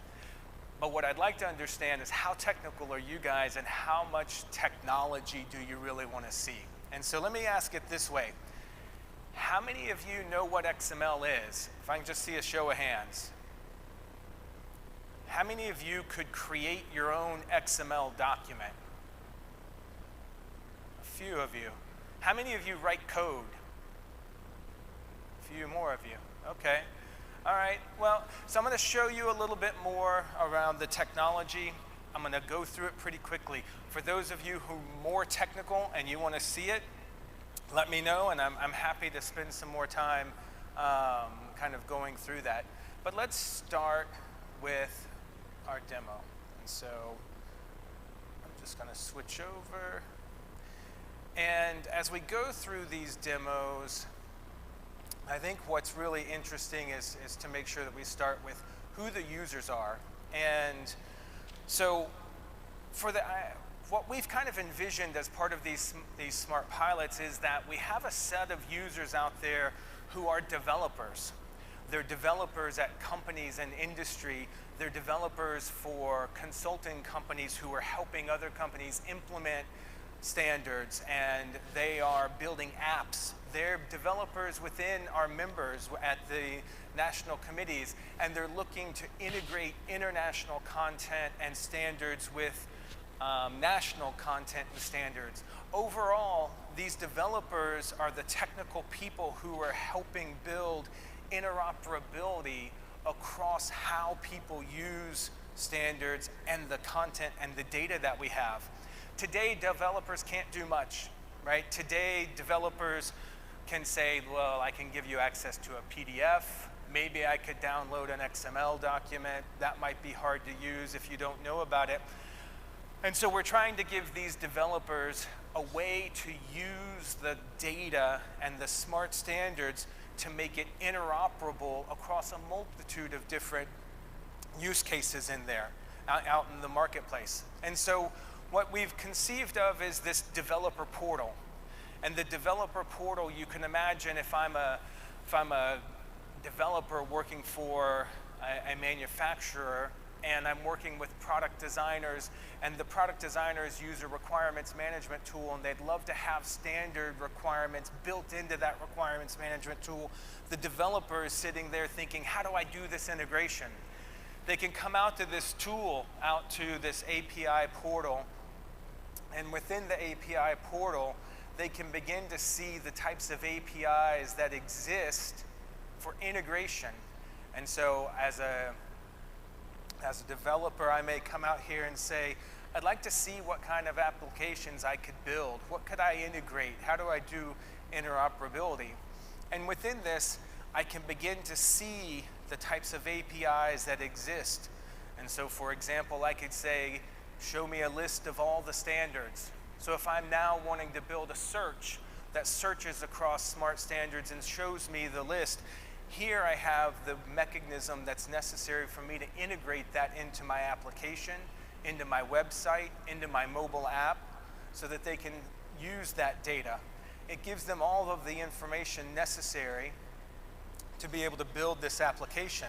It gives them sample code to be able to do that with. In fact, they can even try it out and say, show me what this looks like, I'll send this. And this is where it begins to get technical.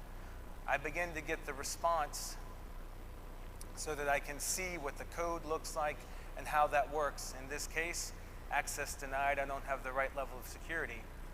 But in the case that I did have the right level of security, I'd get back a response that shows me all of the standards that are available. So developers can come here and begin to build applications that give them interoperability.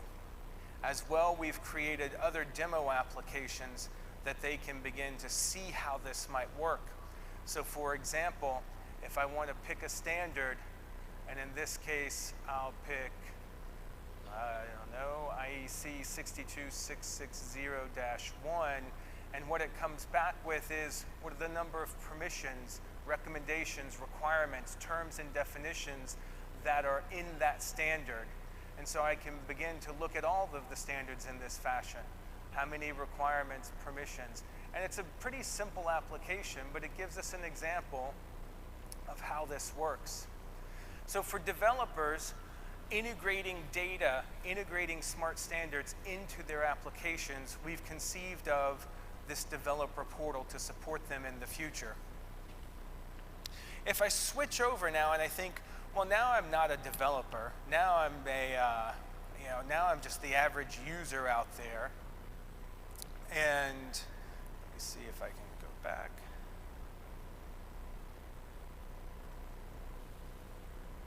And I want to see how I can begin to use these applications or these APIs. In this case, we've built an interface, and you could imagine where, as the average user, they come in and they say, oh, I'd like to see, a specific standard, and I could begin to look at that. But I could also search across this and say, show me all of the requirements or all of the standards that have to do with quality. And across this, I get search results, and I get very specific search results where I see specific requirements coming from multiple different standards. I see them across IEC and ISO content. You could imagine where national content was incorporated into this. I could also begin to narrow this down and say, show me just the requirements.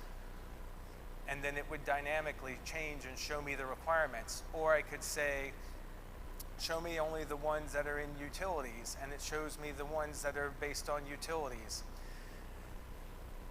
And so in this way, users can begin to interact with this so that no longer do I need to read through hundreds of pages of PDFs to find something about, let's for example, and say infusion pumps.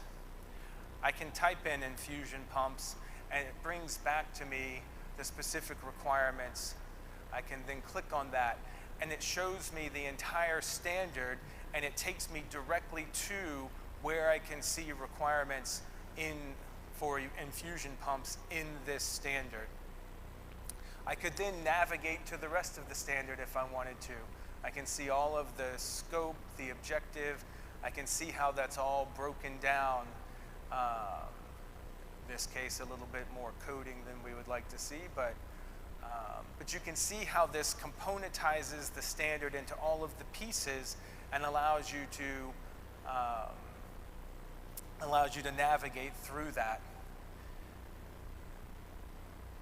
If I switch back, I could also imagine where if instead of the user who's looking for requirements, you could imagine where maybe now I'm a user who is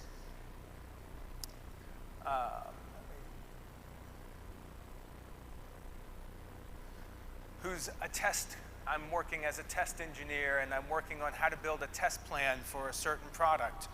And so in this case, what I'd like to do is I'd like to find those certain specific requirements. And so I could say, let me look through IEC 61215, and I pull that information up and it shows me the standard. I can say, well, what I want to do is create a test report, or a test plan in this case.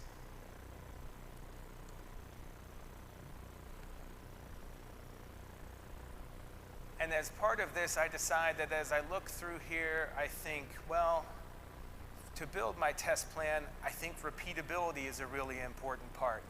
So I'll drag that over and put that in my test plan. I may then decide that the test requirements are probably pretty fundamental to my test plan. I'll put that over here in my information. As I go through this, I can also see that there's actually a newer version of this requirement. The standard I chose was from 2016. There's been a new version. I could actually go and see that change. I might even want to look at that and redline it in line. And here I can see that the new updated version has changed and added in VIM and changed the board results. So not significant changes. The test requirements have also changed, and I could redline those in there.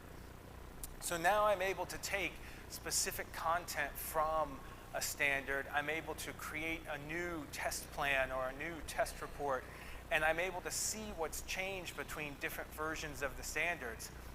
I could even go back and say, actually, I want to look across a different standard, and I want to incorporate some content from that standard. In this case, let's just pick this and drag that in there. And so I can even combine content from different standards into my test report, so that as I'm thinking about how I test this product, I'm pulling the exact information necessary to do that testing into a single plan. Now, of course, the amount of flexibility that you have with smart standards allows you to do this and many other things. But it begins to show you how componentized content, how data as a smart standard allows for ultimate flexibility for people who are out there trying to apply and test against these standards. Smart standards also enables our members to go to market with different tools and different products that can help in their countries. And so in this case, last year we worked with the Norway team, and the Norway team wanted to create a specific smart app.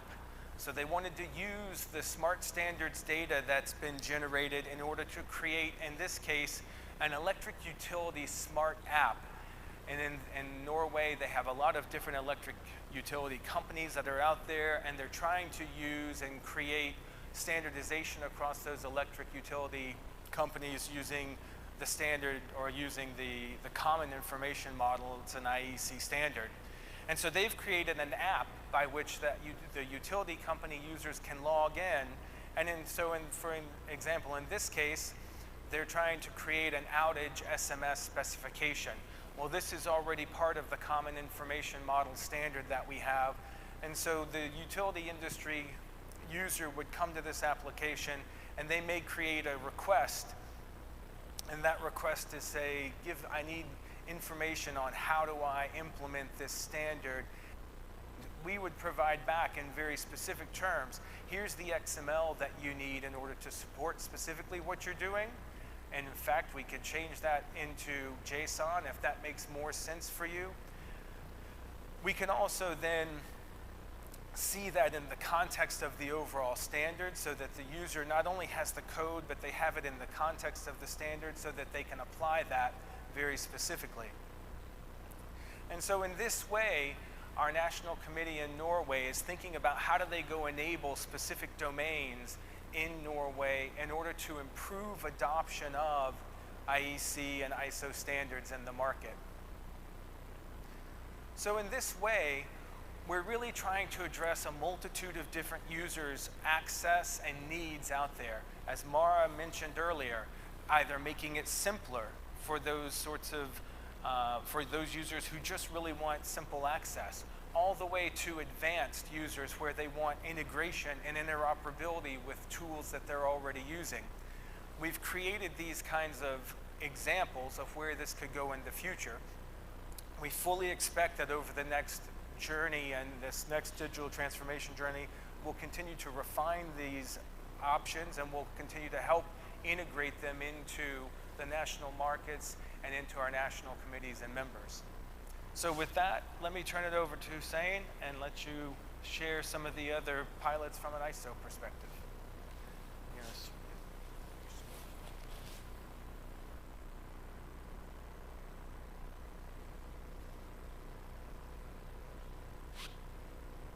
Work.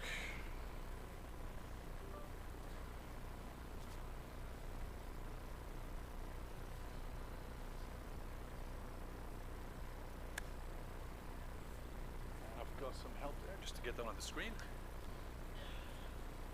Good afternoon, everyone. Well, that's happening. We talked about 3 categories of users. We talked about the basic user that wants to understand where can standards help? What standards might help me achieve a task? We've got the more efficient users. How can I use my current standards more efficiently? And then, of course, we've got the advanced users. As David mentioned, they want to integrate standards into their processes. Show of hands, which of these 3 personas do you think most applies to you or maybe your stakeholders? So hands up for the discovery user, the basic user.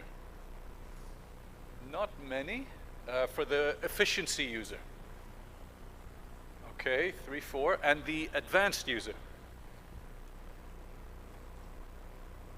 Well, we have a lot of hands that didn't go up. Perhaps you're not convinced of the need for these tools yet, but more for the advanced user. So, when we created these prototypes, all this was based on what the user needs. The foundation of the SMART program was an intense investigation of what do users want? How do users use standards? At the end of the day, we don't draft these standards as a nice academic exercise. They're there to solve problems, to make things better. We want to bring these standards to life in the same way that Shakespeare would light fire to the written word. It would be brought to life on stage. We want our standards to be used to build things, to make things better. So in that sense, we can't let ourselves be trapped by the idea that a standard has to be simply consumed as a document, as a PDF. We need to understand, how do users actually navigate a standard? Are they copying and pasting requirements in an Excel sheet using a traffic light system? Are they using highlighter? How do they actually use that? So the thing that came behind the SMART program is, how can we make standards more readily usable? Standards used by more people. Actionable content. This is what it's all about.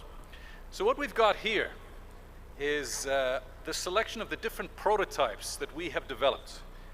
So you can see here I am logged in, and at the moment we have put 2 personas. We've got Manuela, who is a basic user, and we've got Hitoshi, more advanced user. From what I've gathered, most people here classify themselves as looking for an advanced level of functionality to make sense of the standards. So the first thing to note here is we have a dashboard. Now, when you log in, this dashboard, it tells you what standards you have been looking at. My top viewed standards are ISO 9001, the mighty tool to use to run your organization more efficiently, and other standards as well. You can see here all the standards that I've been looking at within this tool. It also shows my progress within the self-assessment tool. Now you can imagine this is very powerful. If we simply sell a PDF and we wait for our users to tell us how are they using it, we're only getting half the story. Don't listen to what users say they want. Look at what they're doing. How are they searching? What are they looking for? Look at how they are using the content. And this is the power of these kind of tools, because we can rely on actual usage data. This is very important. I come from the publishing sector where this kind of data drives product development. Sometimes your assumptions are correct. Oh, this is the type of content users are interested in. And then you look at the data, you think, actually, they're more interested in this particular topic or this particular area. So this is why the dashboard becomes particularly useful in monitoring not just the user on usage on an individual level, but also collectively, what are the common trends we're seeing? So this is quite powerful for understanding what our users need. We've also got here, we're talking about efficiency. Let's look at an extraction tool. With this tool, I can select, let's say, 9001. And I can decide what type of provision am I interested in. Am I interested in requirements, recommendations, permissions, possibility, external constraint? Am I interested in requirements for a particular actor? Let's say I want to see what are the requirements that the organization has to consider. So you can see here at the bottom, I have 208 requirements that I've instantly extracted. You don't want to have to go to a PDF, copy and paste, work out what you need to do.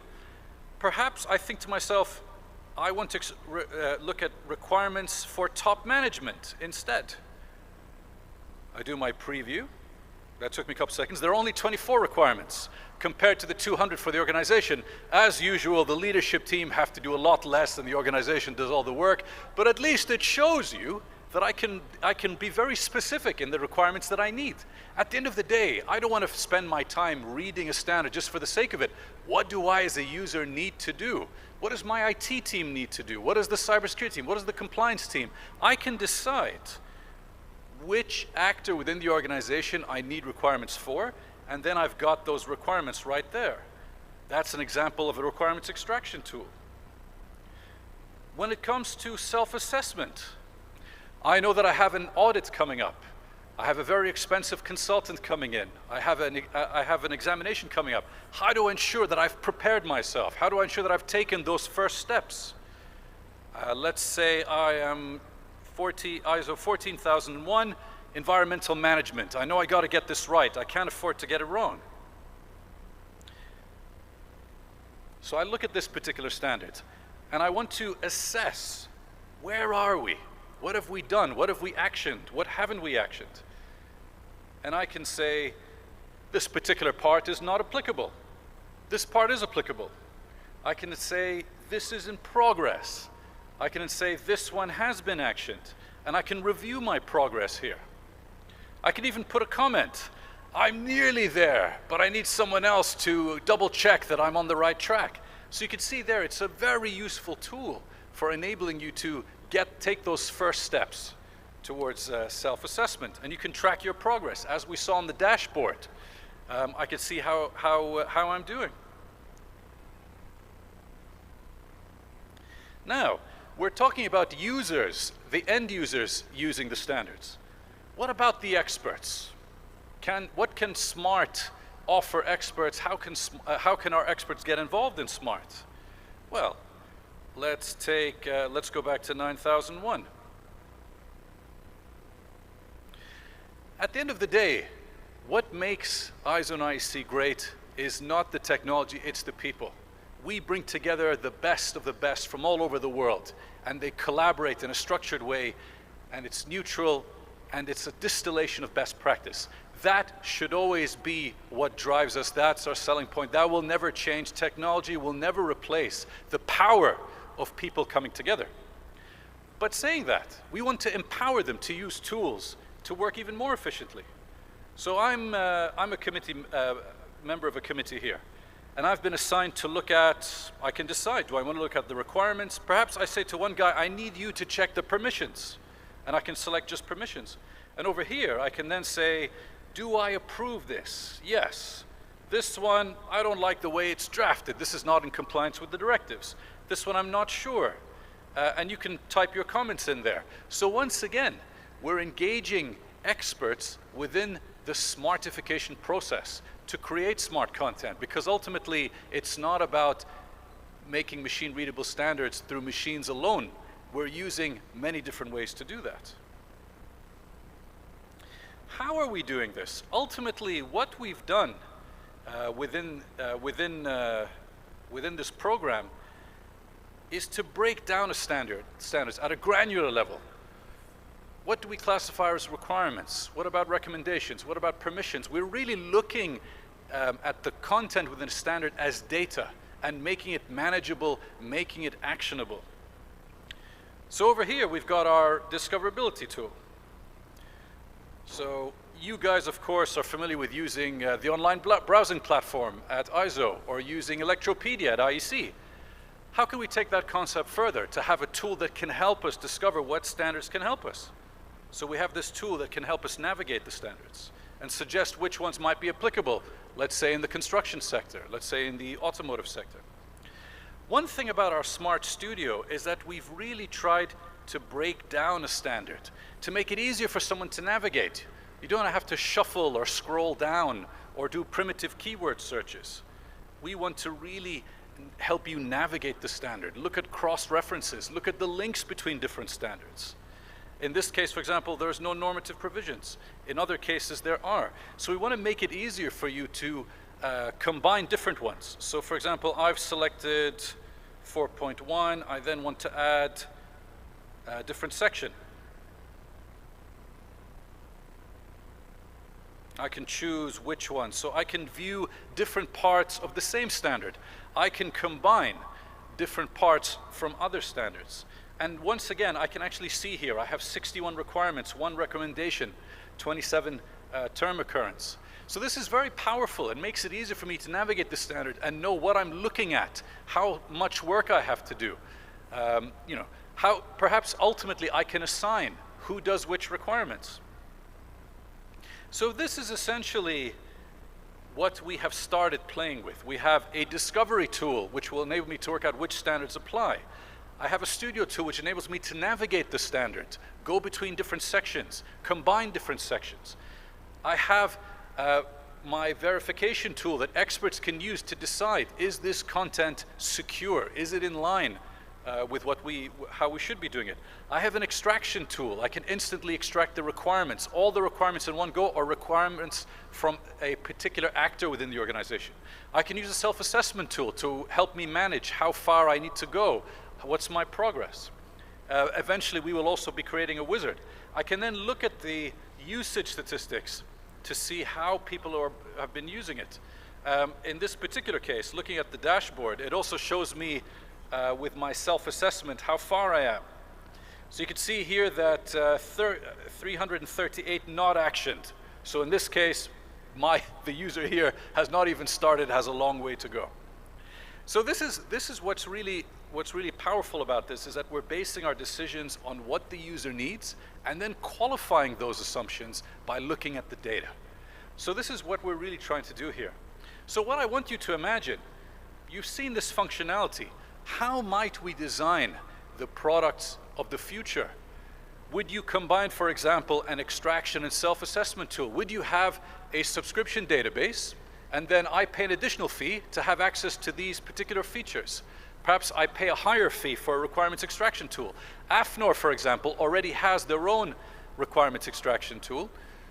You know, you look at, for example, some of the tools with BSI that enable you to manage your workflow of managing different standards. So this is what we're thinking. Which of these aspects, prototypes, could you combine to create products of the future?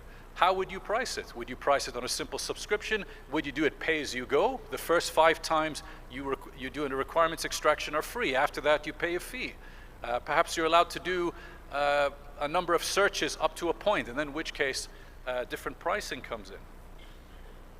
So you can see here that this is giving you the chance to create the smart services of the future to help users extract value and bring content to life, actionable content.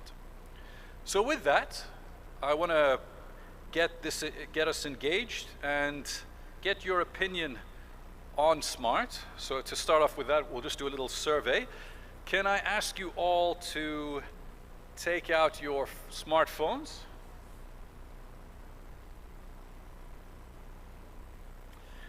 All you need to do is go to slido.com, put that number in, or simply scan the QR code. We can get some live results.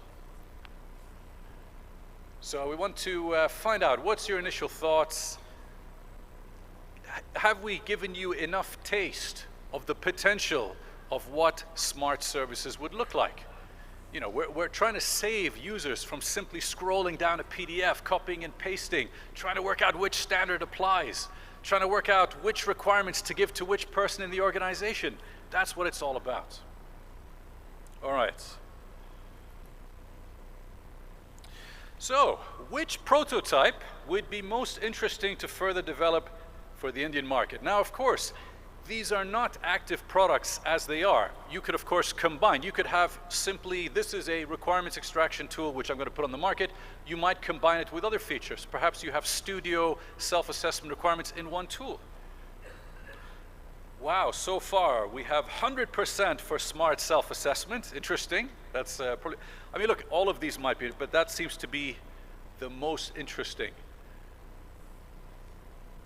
And there's different ways of thinking of that. Imagine a consultant says, you know what, if you complete this self-assessment tool and you get a good result, I'll give you a discount on the consulting further down the road. Perhaps it's an example of you demonstrating a continuous commitment because you can constantly monitoring that tool. You could provide at any snapshot in time where the organization stands. So let's look at the results. We got, it's changed. Smart Studio, 58%. Smart Self-Assessment, 17%. Smart Quality Assurance. Interesting. And of course, you don't have to just pick one. We are showing you what the future would look like and to get you thinking about how you would develop these products. Let's move on. What is the best way to get smart content? Now, what is interesting is that all of these are different ways to achieve smart content. I deliberately chose the way, what is the best way, to be provocative. Ultimately, all of the above apply, but I'm curious whether people have a preference, because there's different ways to get there. Do you have people drafting in a smart way from the beginning? What do I mean by that? I mean structured content. One of the things when we started working on these prototypes is that our IT teams started to look at the editors in a strange way. They said, why is what appears to be a requirement in the notes? What's that all about? Of course, they don't realize that standards are a result of consensus, late night chai, late night discussions, late night compromise. There's beauty in the compromise, and sometimes you have to make some allowances. You have to make some, you have to accommodate certain preferences. But obviously, what makes standards easier for the user is consistency, is structured approach. If everyone drafted simpler, more consistent standards, it would be easier for the user. So you can create smart standards from the beginning by making the authors draft in a structured way. You could do post-processing. You could use tools. There's different ways of doing it. So that's something to bear in mind. Now this is funny. Which statement best expresses requirements in line with ISO IEC Directives Part 2, 2021? As you all know, the Directives Part 2 is maybe not the most thrilling document to read. It's very informative, it's comprehensive, but let's say it's not a page turner, and I say that as head of publishing for ISO, but nonetheless, it's there for a reason. It's there to ensure consistency, and you can see an interesting example here. What is the answer? I shall encourage you to read Directives 2 to find the answer to what is there, but it seems that most of you got that right, but not everyone, which shows something interesting. Standards are complicated. Not everyone can remember off the top of their head how they're supposed to draft.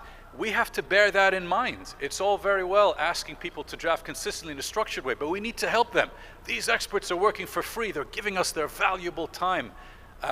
We're asking a lot of them, so we need to make tools that are user-friendly, that are flexible, and that's critical.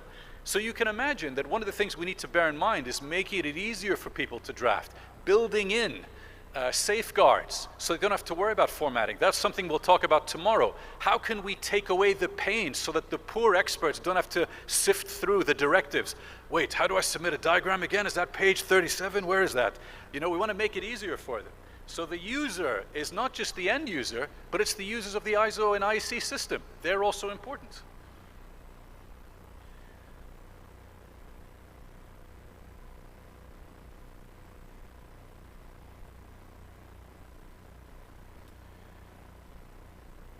All right. I thought I had further questions, but I didn't. So we could see here that we've got a lot to think about.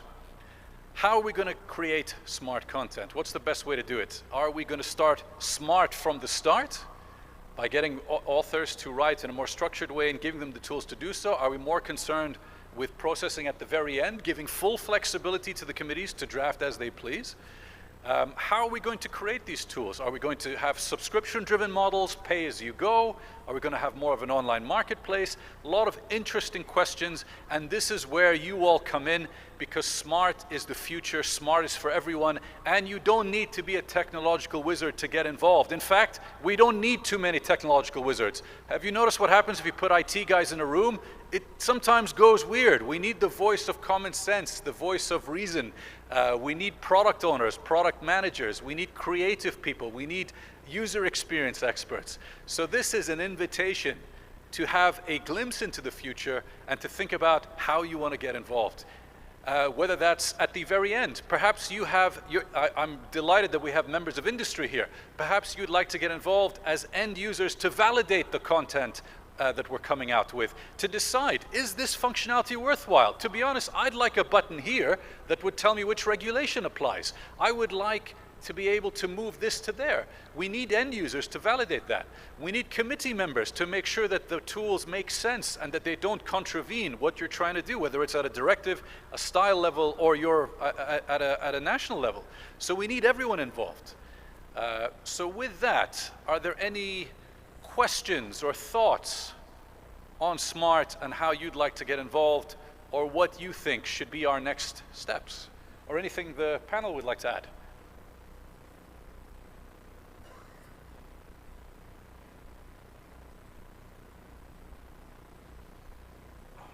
Can we have a mic over there, please?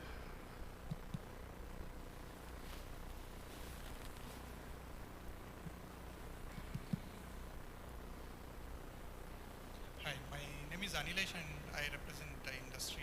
I'm from Schneider R&D office. I'm part of technical committees also, so I know the pain that you have to draft the standards in a good way, and also the IEC officers to make it more correct before releasing in from FDs. So that way this is a good start, I would say. So from an industry point, few thoughts on me. So when we have products already in the market for running in a standards, and the standards gets evolved, and also the technology gets evolved with more and more functions in it, you have to upgrade your product to the next level. And when you come to that, as industry, we have a product development cycle that comes up, and then you work on the standards. Now when engineers work really on the product, they really want to know when they change something, what is getting affected in the conformity of that particular one. Now that way, the standards are not intelligent enough where you can say, okay, I touch this particular functionality, what are the testings that I need to do? You get what I'm saying?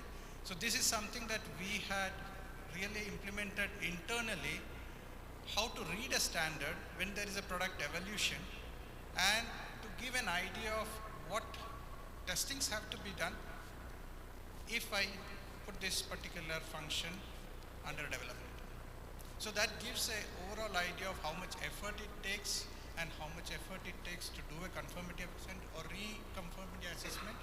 And this is something that probably at the long run, I hope this kind of tools would help achieve and then help the industry in the product development phase. So this is the first point. The second one is in terms of making it useful for a NCB or a conformity assessment body.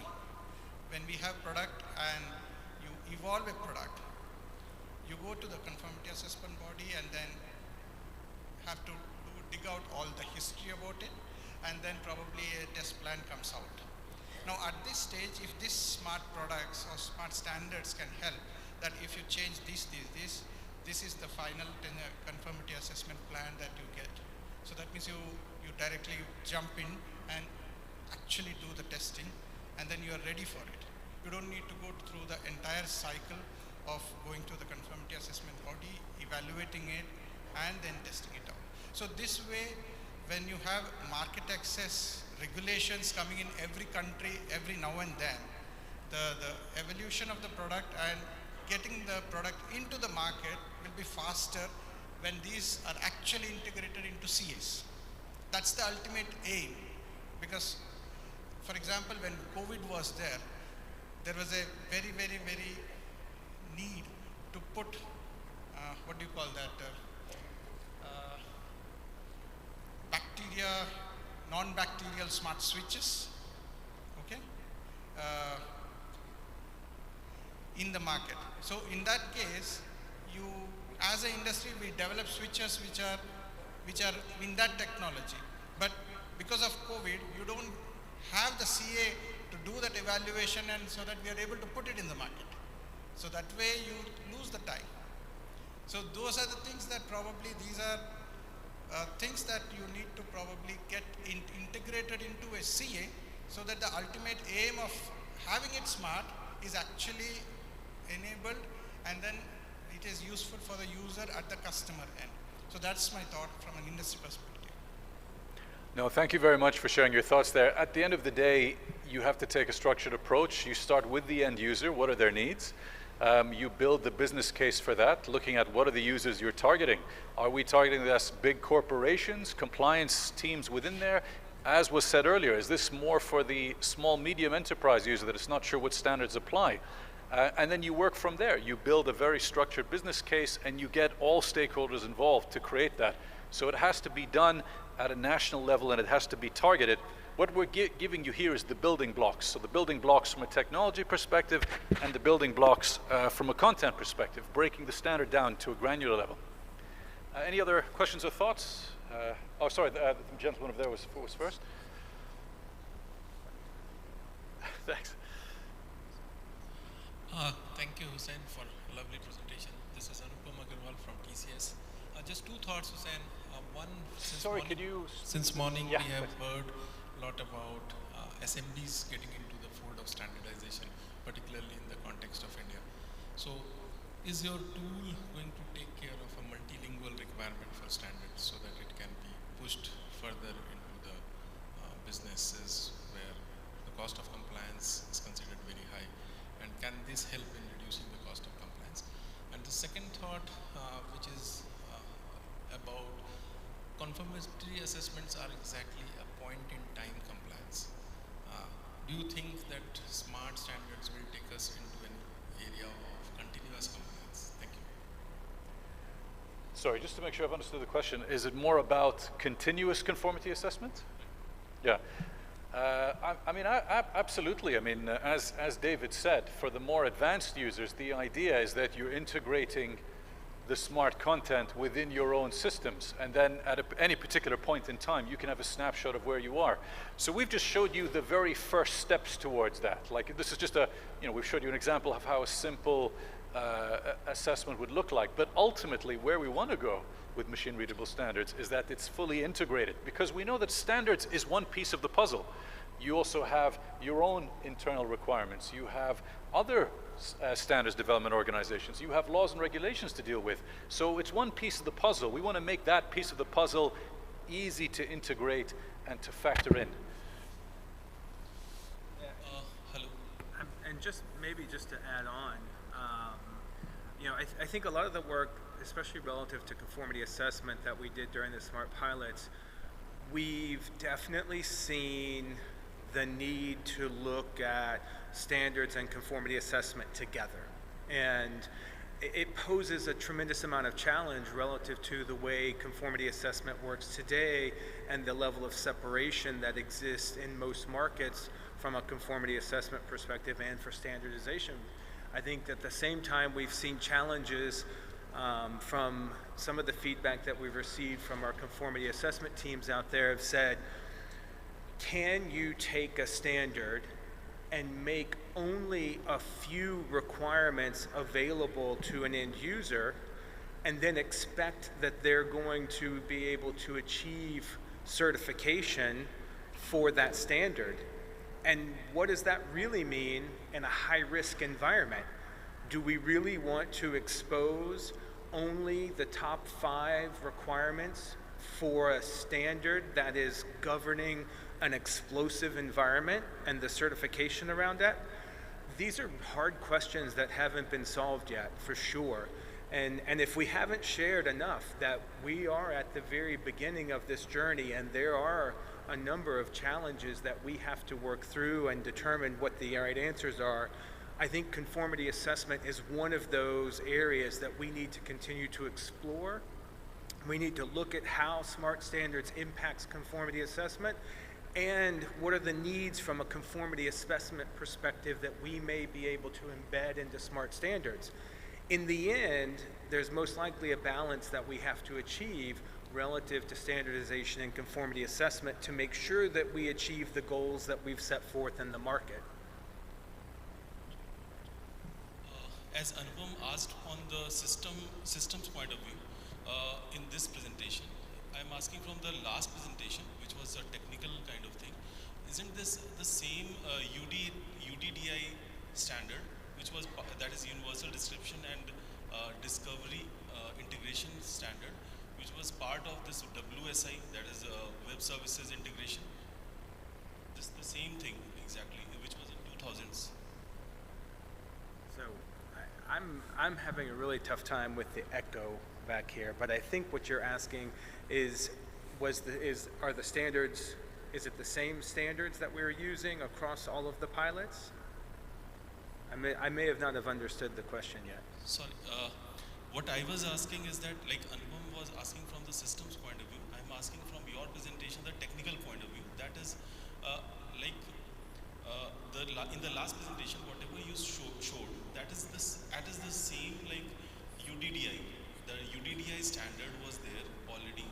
That is Universal Description, Discovery and Integration Standard, which was part of WSI, Web Services Integration part.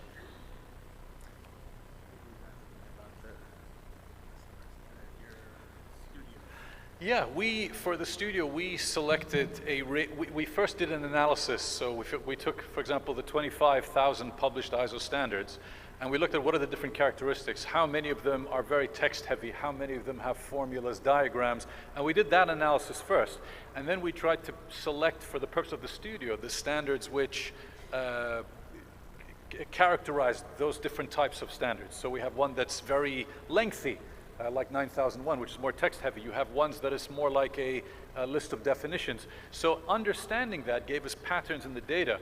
And then we literally took the standard as is, and we applied that analysis, that granular level, trying to find those connections. Semantic enrichment, tagging, metadata. We're trying to make it easy for you to navigate and look at the connections between content within standards and across different standards.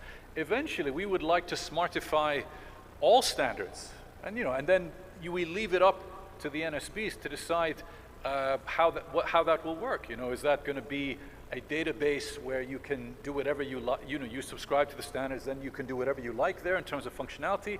Will you create a specific tool that's only for self-assessment for a certain range of standards? Perhaps you would create an AI self-assessment and requirements extraction tool. The beauty is it's entirely up to us to decide. We're just showing you how we might get there, and we're completely open, and we want to learn what makes sense for you. We'll take another. And sorry, if I may compliment, this morning when I was showing the path of the SMART program that we've tested last year, and in 2024 we are really looking at completing the transformation of the catalog, as Hussein was saying, identifying also how to convert the remaining type of content. So right now we cover more than half of the catalog, but the idea is really to identify the process behind transforming all the standards. Then in terms of services, what both David and Hussein have demonstrated, this is only examples. These are examples, but we can do much more, and much more can be done at the national level based on the national needs. So that is totally customizable, and there's no limit to how many services can be produced. Hi, my name is Karan Arang. I'm from Alps International, and this is more of a comment, just what my colleague from TCS also touched on. Two important aspects of what excites me about smart standards is both that it could touch people from the smaller industries as well as the bigger industries. For the smaller industries in particular, standards are meant to break down trade barriers, and but somehow they also act as a wall that small manufacturers are not able to overcome these complex standards, and they're not able to fulfill them sometimes. So the tool that you've brought, which is the self-assessment tool, I feel that could really help small manufacturers to become more compliant with standards, to create better products which will become more globally compliant. And for bigger industries, it will be very exciting when we are able to automate these standards and use technologies like IoT in the manufacturing space, where we can have a continuous assessment of how we are doing, are we remaining compliant, and so I think from both ends, this will be a very big leap in how we use standards. So I just wanted to comment on that. Thank you. Maybe we'll another microphone over there, if you don't mind.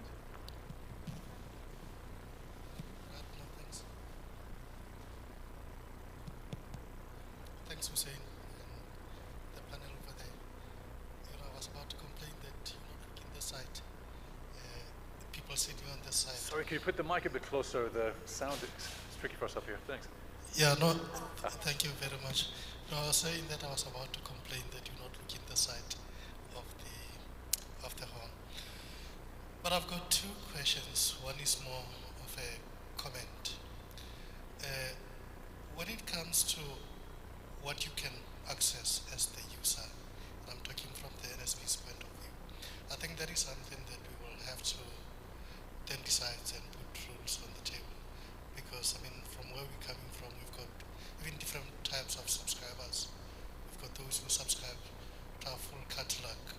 So maybe those ones, they can navigate however they see fit. Now, coming to the pilot that you were just sharing with us, the results that we're sharing, especially on the last question, where you will have normative reference from your primary standard. I just want to understand if, let's say, we stick with that example where you say connectors shall comply with the requirements as specified in this document, which then becomes normative. As the user, when I go into the standard, will I be able to then see what are these requirements for these connectors in that standard? Will those pop up like in the form of data that I can see them, and then so I go, because what we are trying to sell to our users in the country, and why we believe that this is a good approach of smart standard, is that you find in other instances where one standard can make reference to, let's say, 20 normative references. But that's not all. When you go into that first one, it also makes reference to something else. So you end up with one standard, and then you have to buy 100 others to be able to apply that one. So I wanted clarity on that from my primary standard, will I be able to see those other requirements at one go? Thank you very much. Should we cover that in getting ready for SMART from an NSB perspective? Yeah, it's basically how would you go about preparing that and adapting it locally? We can continue the discussion. I would say we go to the next session, which is getting ready for SMART. If you wouldn't mind sharing the slides again. We've done the prototypes now. We've looked at potential applications of smart services, using smart content. We've talked about using that within committees and for the benefit of end users. But what should NSBs, NCs do to prepare for that? So firstly, it comes back to the very beginning, and I really like the analogy that our esteemed speaker this morning said. Digital transformation, in discussion with David, is also about making use of what we have, doing more with less. And a part of that is essentially having the courage to use available tools. Like, for example, using the rules in Microsoft Outlook manages your email. That's a free tool readily available. It's like having a personal assistant. Why doesn't everyone use it? I think of committee members searching websites for updates or searching across different sources. There are tools you can use today to do that automatically. You could use tools like Feedly, ResearchRabbit, or Site.ai to monitor a particular topic. So when we start to think about it, are we leveraging tools enough to do what we do really well, which is bring experts together, share their collective wisdom?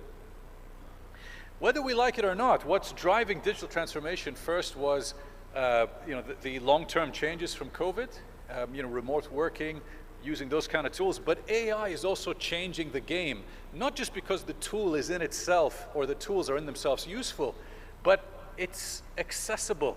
People are starting to play around. Almost everyone here has used a generative AI tool. That in itself lends itself to acceleration of digital transformation. So the first thing to think about, we can look at management consultant approaches, but ultimately these are key lessons that apply. Figure out your business strategy before you invest in anything. What are we trying to do? This is something that we always try to avoid falling in the trap of within the SMART program. Why are we doing this? Ultimately, what are we trying to do? Ultimately, it's about standards being used everywhere, being used by more people, creating actionable content. That's what drives us. What does the end user need? That has to be the end goal, and that is more important than any other considerations. But leverage insiders. Listen to what our teams are telling us. There are so many great ideas. Mara has given us so much creativity in the SMART program, and bring together the IT guys, bringing together the editors, bringing together user experience experts, bringing together product managers. You need everyone involved, bringing in the experts, bringing in examples of end users from industries. So if you think about it, this is a collective stakeholder effort, and everyone has to be involved. We all own it. This is not a tech program. This is not an IT program. This is our future. How do we leverage these tools to make standards more actionable and used everywhere? Design customer experience from the outside in. As we said, ultimately it's about the end user. And that was the most important thing within the SMART program, is that we started with an assessment of user needs. We segmented the users. What are we talking about? Are we talking about small SMEs? What do they need? What do Boeing and Rolls-Royce need? How many people within the team are looking at a standard? How many people need access to it? It's important to think about what does the end user ultimately need to make this content actionable. Design customer experience from the outside in. This is what it's all about. But recognize, and this is a fear. There is a fear, especially when it comes to AI. We've already seen that when it comes to creating content, you can outsource certain elements of that. You can outsource the tagging, you could outsource the editing, you could outsource the formatting. And in the same way, technology does have a chance, as was mentioned earlier, to perhaps challenge your existing business models. But we shouldn't be afraid, because ultimately there's so much opportunity from these powerful tools. And lesson 5 is interesting, and probably the most difficult within the ISO IEC communities. We are excellent at building consensus. We are excellent at hearing all the voices. We're not necessarily good at forging ahead at full speed, trying and experimenting, failing and learning from that failure and building upon it. That's that Silicon Valley culture, and that's important to bring that in. We need that. We need to be able to experiment. We need to have a positive mindset. In the publishing team at ISO, I made sure the first thing I did in my publishing unit, we got all my team certified as product owners within Scrum. It was actually an Indian trainer that helped us. He was brilliant, and he kept saying, you have to keep building, keep moving forward. Your only objective is getting something usable, testing it, seeing if it works. If it doesn't, no problem, you learn from that, and you keep moving forward. If you spend too much time debating and philosophizing, you're not going to get anywhere. We asked this morning, where are we with AI? It's the perfect time, but we can't afford not to move now. We have to move now. So, the first thing to say from an NSB perspective is getting the right mindset, right? We have to have a mindset of experimentation and a mindset of curiosity, and we also have to realize, where are we on our digital maturity journey? So one of the things that we've instigated within ISO and in close collaboration with IEC is digital maturity modeling. We want to connect the digital maturity with members' needs to be ready for SMART and create an actionable checklist. How have we done that? We've brought in external consultancy support, and we've put together surveys then that people can complete the survey and we can identify patterns. You as an NSB can work out where you are on your digital maturity journey. What might be the next steps you want to take depending on that assessment? And this is something David can certainly provide some much needed advice on. So you can see here on this slide, we talk about the maturity classification. Are we digitally nascent? Are we emerging? And we've classified different jurisdictions depending on the results of the survey. And we invite anyone to participate in that. We're still in the pilot phase, but we plan on having more detailed, thorough assessment across the world by the middle of this year. So when we looked at the survey response by region, we saw that across what we classify as our DEFCO members, a lot of people at those early stages. But in some ways, I tell you something, that's an advantage. Because you can leapfrog. You don't have to stumble and make the same mistakes of other NSPs. I know, for example, that some NSPs, I won't mention them, started working with XML 15 years ago, and it took them so long to digitize, and they made a lot of mistakes with where they should put their efforts. You can now leapfrog. You can jump ahead because you can have an assessment from a blank sheet of paper or from an early stage. So it's really exciting. Where do you want to go? Are we excited about this or not? So what we want is that we will help you with this digital maturity assessment to create an actionable checklist to practically support members. What should you do next? So my main advice here is have the right mindset. Be willing to experiment. Start from the end user perspective.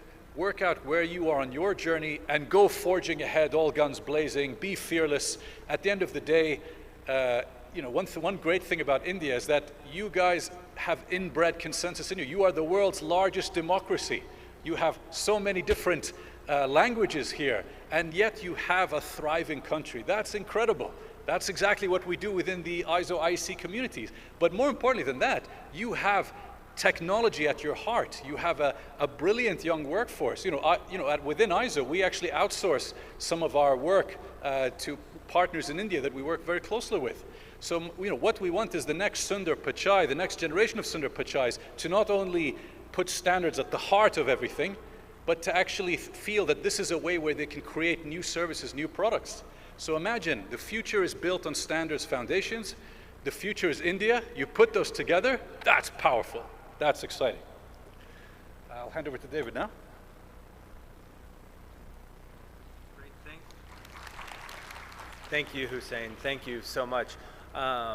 This has been, I think it's a really important part of where we're going, which is a digital maturity model. It is best practices and how we get there, and it's making that actionable. One of the things that strikes me about maturity models, and I've seen a lot of them over my time, is that they're great in the assessment of where you are. Sometimes they don't necessarily specify how to get to the next level or what do you really need to do.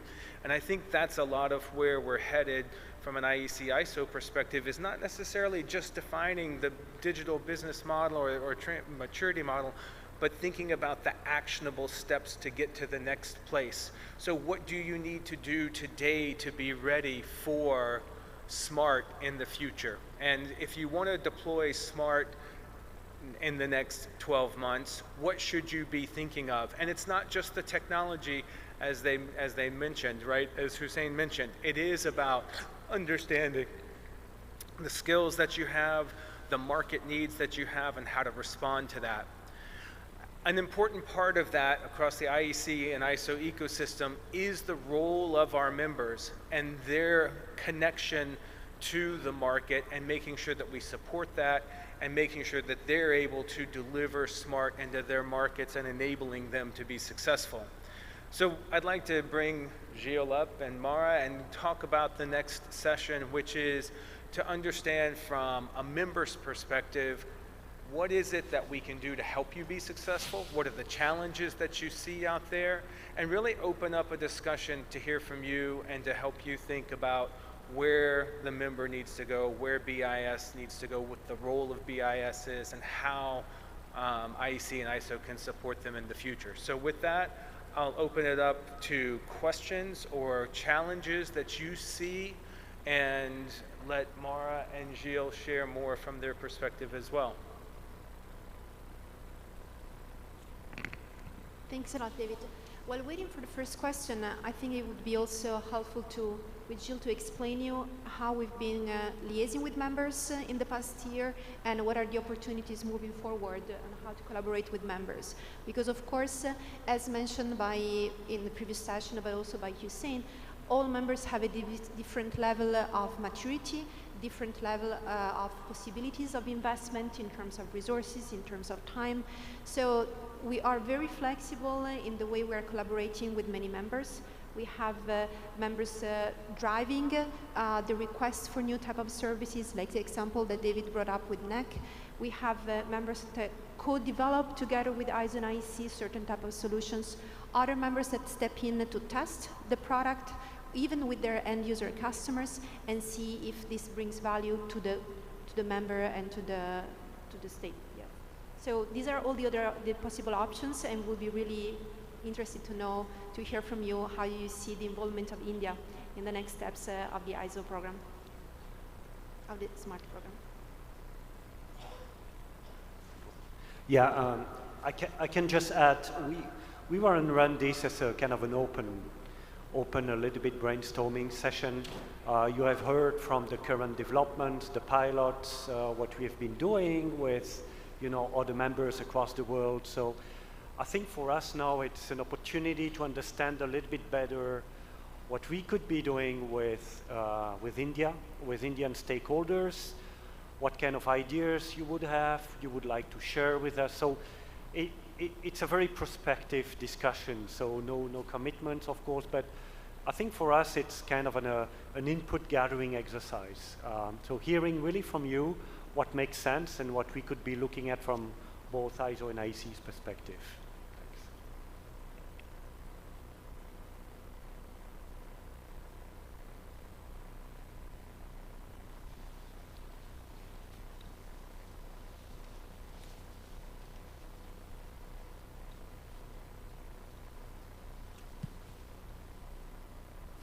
Thank you, Jill and Mara and David. Excellent session till now, Hussein. Really enjoyed this.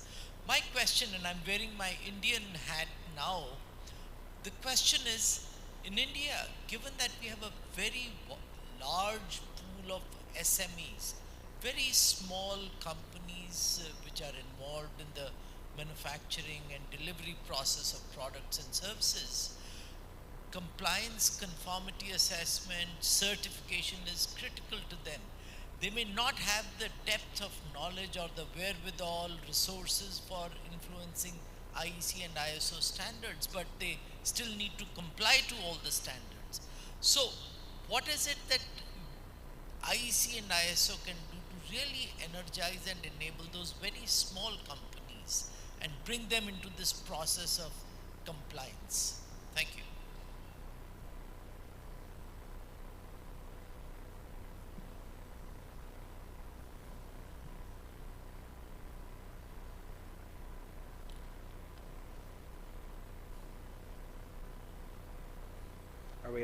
There we go.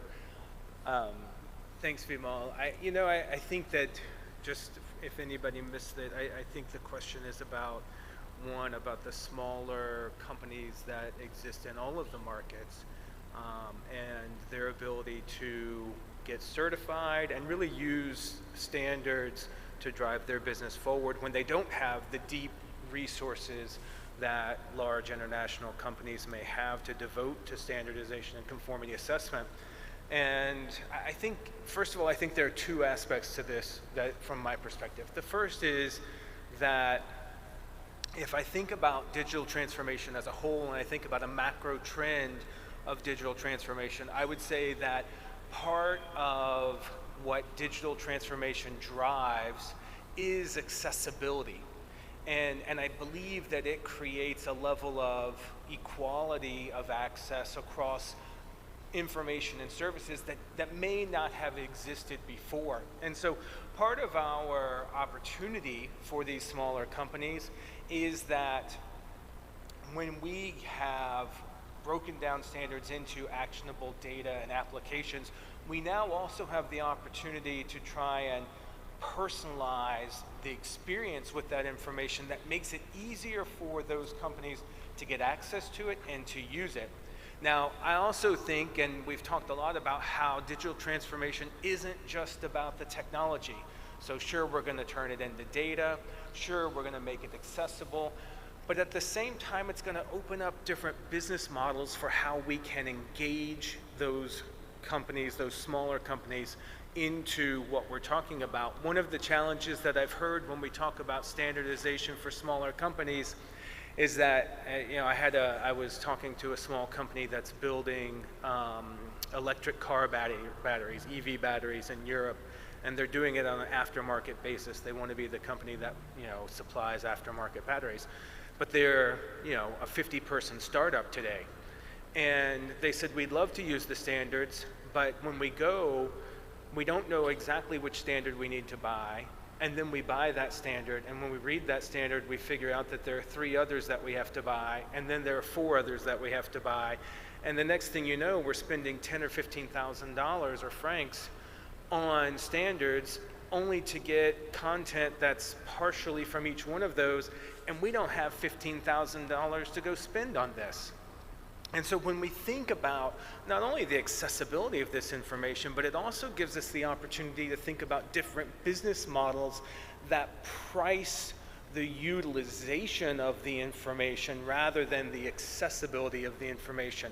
And so maybe as we look at how do we address those small companies, we can create packages and products that meet their needs at price points that make those standards more usable for them. The downstream impact of how that translates to conformity assessment, I think the ISO tool around that Hussein showed around self-assessment and beginning to think about how do we maybe not go all the way to third-party conformity assessment, but how do we help companies understand if they're on the right track through self-assessment tools is another way that we can target tools that help small businesses who may not go out and engage consultants to do third-party conformity assessment certifications. So I think that digital transformation can help along those lines. The second part, and I would just like to highlight, it's not just about small companies, right?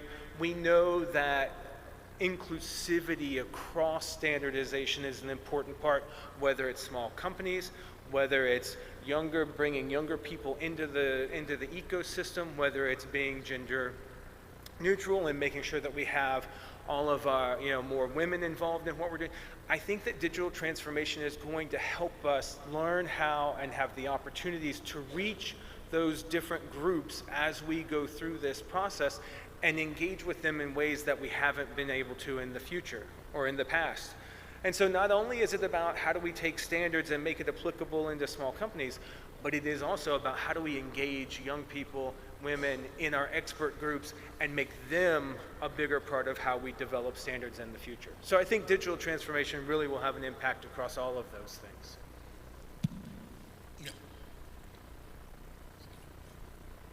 Yes, thanks, David. And if I may complement, I think that going back to what you were describing this morning, digital transformation can be also very scary.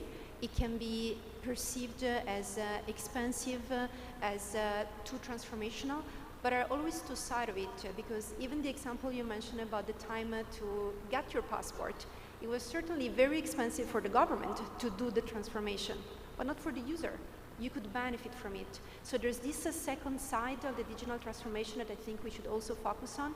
And on the receiving end, especially for the small companies, this is a great opportunity. Because I've spoken with different SMEs, especially from Africa or South America and even Central Asia, that they were not using the standards, mostly because they couldn't afford the cost of the certification afterwards. So if we do find a way through investing ourselves in this digital transformation to provide a service that does not require an extra investment on the receiving end, it's going to be a great success. Perhaps I can just add something. Very good question, Vimal. And to be very honest, we have been struggling to engage with small companies, and both, IEC and ISO today with let's say, very solid, but perhaps not very flexible process. And I totally concur with what David and Mara said. I think digital transformation will make it hopefully much easier and much more inclusive towards those, let's say, smaller organizations. You mentioned efficiency in your small survey before lunch, Vimal. I think this will definitely help. And also change management. I think small companies are probably, much easier to navigate through the change management process brought by digital transformation. So we're kind of optimistic that digital transformation will help organizations take care of those stakeholders which might have been a little bit underserved until now. Sorry, I would add from a purely operational perspective, what can we do to make standards more accessible to SMEs? One is, let's make the benefits of standards more clear, and we use that in our marketing. So for example, one of the things we've discussed is putting benefits more in the metadata to help search engine optimization, and we change the language we use when we promote these standards. I think BSI is quite good at getting the message across of the benefits of standards, and we need to do that, because when people think, I need to solve a problem, their mind doesn't automatically go to standards. I've used generative AI tools where I say, if I ask the generative AI tool what standards would be useful to build a self-assessment website, and it's actually a pretty decent answer. It'll say, use 27001 for security, use this for user-friendliness, use that. If I don't use the word standard, I'm not going to get that result. How can we change that dynamic? I had a practical example in our publishing unit recently. Someone, a committee member said, I'd like to do a version of this standard for SMEs only. We're like, well, we don't have multiple versions of the same standard. Why don't you do a handbook? They're like, well, I'm not putting guidance in it. I just want to do a restructuring of the standard. Cut out some things that are redundant, put some stuff to the back, and just reorder it, like a diet version. And this, to me, sounded like a problem for SMART, because ultimately, we could design something whereby we label what is essential, what isn't, and that at a click of a button, it could apply to SMEs. So these are the kind of things we need to think about. How do we make it as easy as possible, that they don't need to think about it, that we're there when they need them. And I think there's a few steps we can do to start that.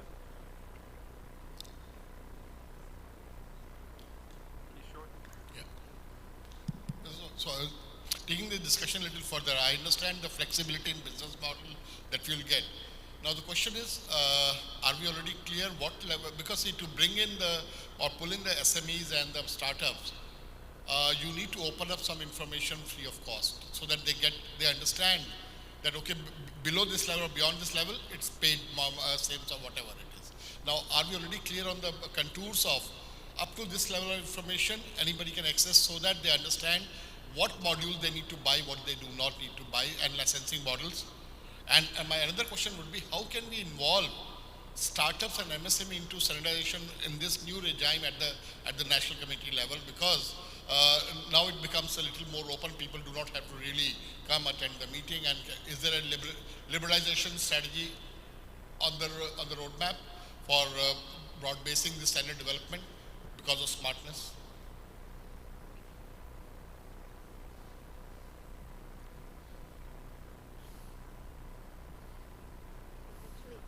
The problem I'm having, I'm very sorry, but there's a lot of echo. And you can repeat the questions slower, that it doesn't overlap. Okay, I'll go slowly. Okay, the first question is, considering the business model flexibility with the smart standards, we will need to open up some part of information for the stakeholders to understand that up to this part, this standard is relevant, but then now I have to start paying price for the next modules. So we need to define the contours in all the standards up to which information is freely available, and beyond that it's priced, and then what kind of licensing regime we'll have so that it is flexible, still reasonable, not too pricey and all that, because right now, as rightly pointed out in the initial discussion, standards become prohibitive because of cost. Even buying the standard is expensive for startups and MSMEs in India. This is probably the most evocative part of the SMART program, and we've had many conversations within ISO and IEC about different business models, because we're moving from selling standards at PDF, and one of our colleagues in IEC, she always talks about us, we undersell standard. We price them like a bag of potatoes by number of pages, and it's sad because this is the key to unlocking everything you need. So when you start changing your thinking, you think of software as a service, SaaS, you can almost say standards as a service, and it's a change of mindset. And we have to be flexible with that. And ultimately, what we don't want to do is dilute the power of what we do, that we produce content that's gone through a rigorous process. So you could almost say that these are derivative works, or one of the benefits of SMART is that people will interact with the standard within a secure perimeter, if you see what I mean. You know, like we actually can see the usage statistics, we can define what's possible and what isn't.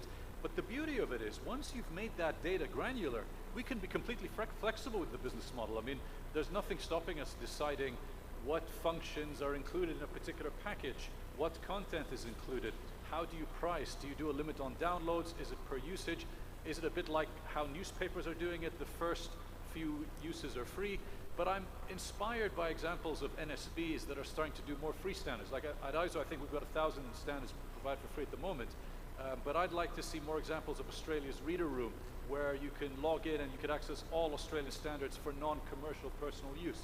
And we can draw inspiration from the ways that different people have done that. And I think we should be very flexible and creative, and we should have pricing that suits those SMEs. Ultimately, our goal is standards used everywhere, so we shouldn't be driven entirely by commercial considerations. But I think when we make content as data, anything's possible. We could draw inspiration from the way Netflix works, from the way Fiverr works. We could use any of those, and David will talk about that actually in the next presentation. So, no, I think it's a good question, Kishore, and actually it's coming really at the right moment, because in both organizations, we are actually reviewing our business models. And SMART is actually an opportunity also for us to potentially test and pilot, new business models. Hussein is totally right. I think we'll need to be more creative in the future. Standards may become more free of charge. I just want to remind, because sometimes people tell us, yeah, but why aren't standards all free, Well, someone has to pay for this work, There's no free lunch, and you can imagine, well, you had a free lunch today, but someone had to pay for it, and it's the same for standards. So now, this being said, we need to find new avenues, definitely, or complementary avenues to fund, let's say, our business model. And I think SMART is giving us a great opportunity to engage with different stakeholders, to provide new services and new sources of revenues. So in the future, if you tell me, will we have the same business model based on dues and sale of standards? Probably not. There will be a mix of additional revenue opportunities. But I think it's important for us to also understand from the stakeholders, what they expect, what makes sense for them. Because if we provide new services, are they valuable to them? So it's really the time where we are thinking about this. I know there's an initiative in ISO, in the IEC, as you know, Kishore. We have also a board initiative to look at long-term sustainability. So all of this is kind of coming together now, but let's say we need a bit of time, of course, to put all the pieces. And on the second part, how we can involve more MSMEs and startups in the liberalized regime of smart standard? Is there an opportunity more for pulling them in? Because they know the innovation, they know their problems better than the larger organizations. We need to address their concerns, their issues also, and they bring in a lot of knowledge also. Well, how do we include them more into the system without much of a burden, because otherwise it becomes too taxing to get involved in standardization? So it's indeed absolutely crucial that we involve SMEs and startups in the definition not only of the product, but as Jude was saying, in understanding how much they're willing to pay for a certain type of service. So as part of this testing phase, we've already tried to reach out to the end users through our members, so that our members can bring them in, test what we've been doing. Like literally the platform that you've seen, for example, we have several customers from our NSMEs that are testing it and are telling us if it's valuable for them or not, if they would be willing to pay for that and how much. So it's a good opportunity for us to also test the business model before entirely change the whole organizational business model. So we're going to have parallel discussions. One that is going to start in February, at least on the ISO side, at the council level. That is a broader discussion for the whole ISO business model. And in parallel, we will be able to feed back to this discussion the learnings that we can get from the smart experiments. Thank you. I have a question from an NSP's perspective. So when it comes to consuming a smart standard, many a times the industry, be it large scale or small scale, they don't consume it directly. Many a times they prefer national standards, which may be an adopted ISO or IEC standard. So at present, the smart standards can be used, whatever studio or discoveries tools you have shared can be accessed by anyone. But what if we adopt any of those standards as Indian standard, a national standard, and the end user want to refer to those standards? Have a business model for that? That is question number one. And question number two, many national standards bodies may have initiated similar pilot projects. So at the end of the day, there has to be compatibility or interoperability among the standards information model or schemas, whatever they come up with. So how do we ensure that? Are we also going to standardize those schemas or information models? Thank you. So just to make sure I understood, I think what you're asking about is one, national adoptions and how would that work relative to different markets adopting standards, and then the second is about interoperability across national standards and national content with international standards and other content. Is that fair? Yeah, that's correct. So first of all, I think national adoptions is a really great question. That's something that we hadn't really explored yet through our pilots, and so in 2024, we expect to start thinking about national adoptions and how that would work, what the implications are to the national adoption process, and what the business model implications around national adoptions will be as well. And so I don't think that we have an answer specifically other than to say that we certainly agree that we need to work through what that process is, and we need to look at how we enable that and what the impact is or what the options are for different business models in the future relative to national adoptions. I think national adoptions very clearly lead into national content, whether it's adopted and adapted content, or it's national standards that are authored in the market, or it's even other content. We've had examples from other members where they say, we've published guidelines for international standards. How do we have interoperability across the guidelines and those international standards when it becomes smart? And I think the word that you used is probably going to end up being a theme. It certainly started out being a theme last year. I think it's going to gain more emphasis this year, which is content interoperability, and how do we ensure that we have similar levels of access and similarities across disparate types of content so that we can all use that content in a similar fashion. I think IEC and ISO are certainly very aligned on how do we gain that sort of interoperability across our own content sets at an international standards level. I think one of the pilots that happened last year was just around terminology, and how do we begin to think about terminology as an important part of smart standards going forward, but also as common terminology emerges across not only the common content around joint technical committees, but also common terminology across IEC and ISO specific standards. So we see that as a point of interoperability that we need to continue to look at. The question then becomes, how do we extend that terminology? How do we extend that interoperability into national content sets and really allow national bodies to participate in this smart standards ecosystem? I think these are great questions. We don't have, at least I don't feel like we have the answer to that question yet, but I feel like we're on a path to start to solve that this year and really think through that level of complexity and build that into the solution as we go forward.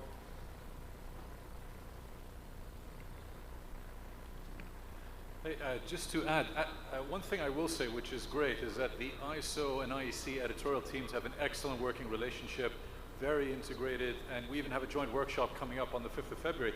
The reason I mention that is one of the things we should decide on is what's our common approach to managing data? Because we have to transition the way people think.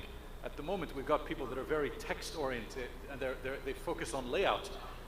If you think about it, on the digital space, layout is much less relevant. You have to think more about how the standard is going to be used. So that is a big change in mindset, and it has some complicated questions. So, for example, the standards when it comes to the XML, we use NISO STS. There's a standard on standards and how you do that. We have joint coding guidelines.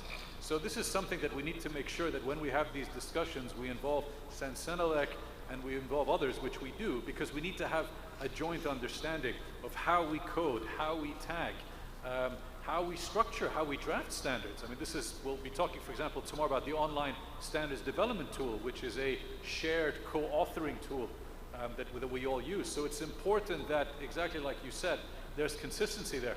I'm involved in a project to decide whether, at the moment, and I know this is annoying for national adoptions in India, we have the decimal comma. You use the decimal point, and in the adoptions you say, please note the decimal point. I want to make sure that within the XML, we've tagged it so that you can change it in your national adoption. You could say, actually, I want the point, and I want to click a button, and it'll happen automatically. It's something we're working on. It's not as simple as it sounds, but that's the kind of thing we need to think about.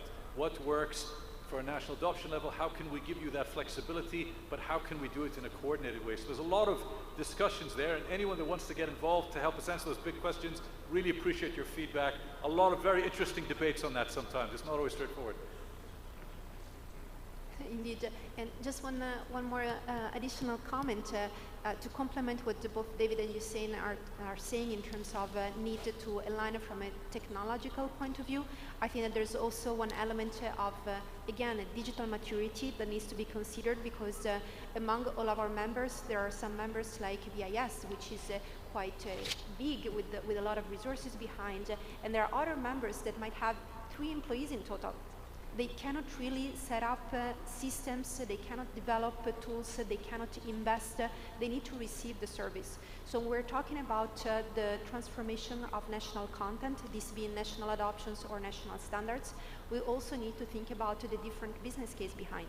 We might have to provide the service for certain members, and at the same time open the possibility for other members that are willing to implement the service themselves. Then back to what David was saying about technical interoperability that need to be validated.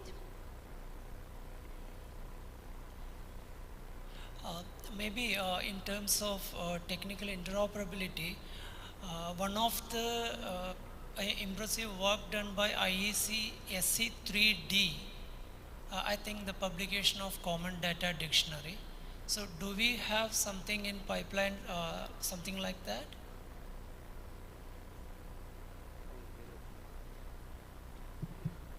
Okay, so SC3D is about product properties and symbols also.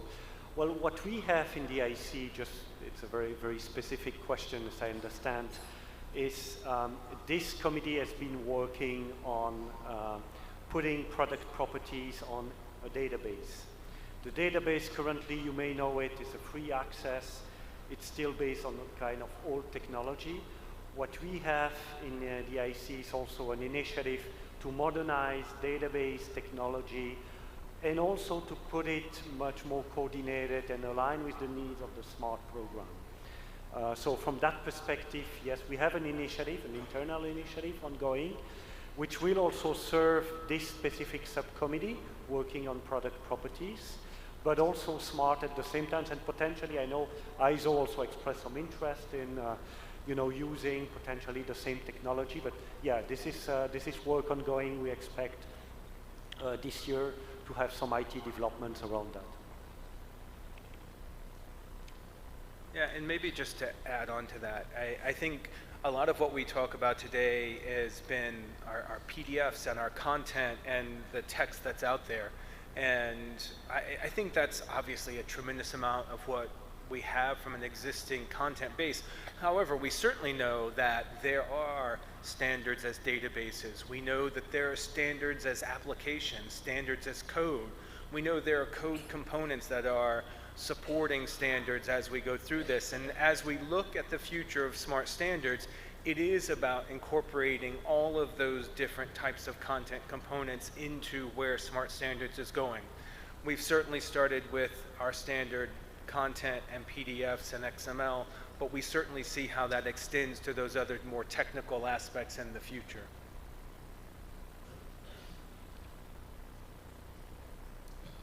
Just I have some point with respect to the emergence of artificial intelligence. As you say,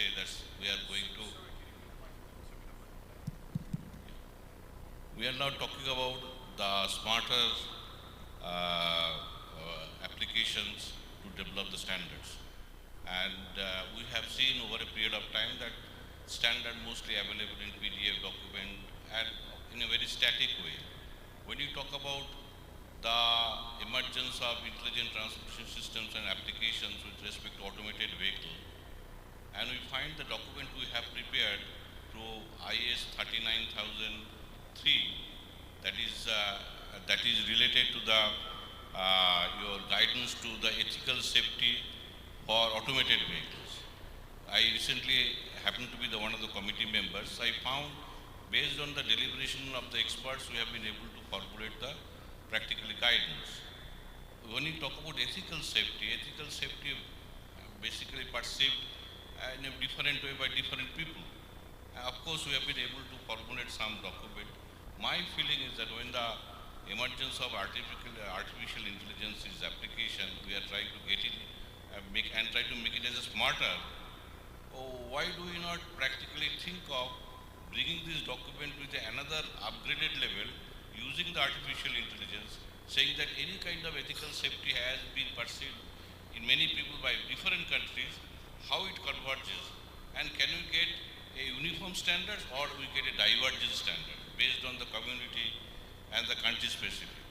So I was trying to look into that because we are getting into the field of dynamisms and standard is not going to be put into the one domain only, static domain only. So therefore, I feel what your IUC have been thinking to elevate these standards with respect to application of artificial intelligence systems. That's my question.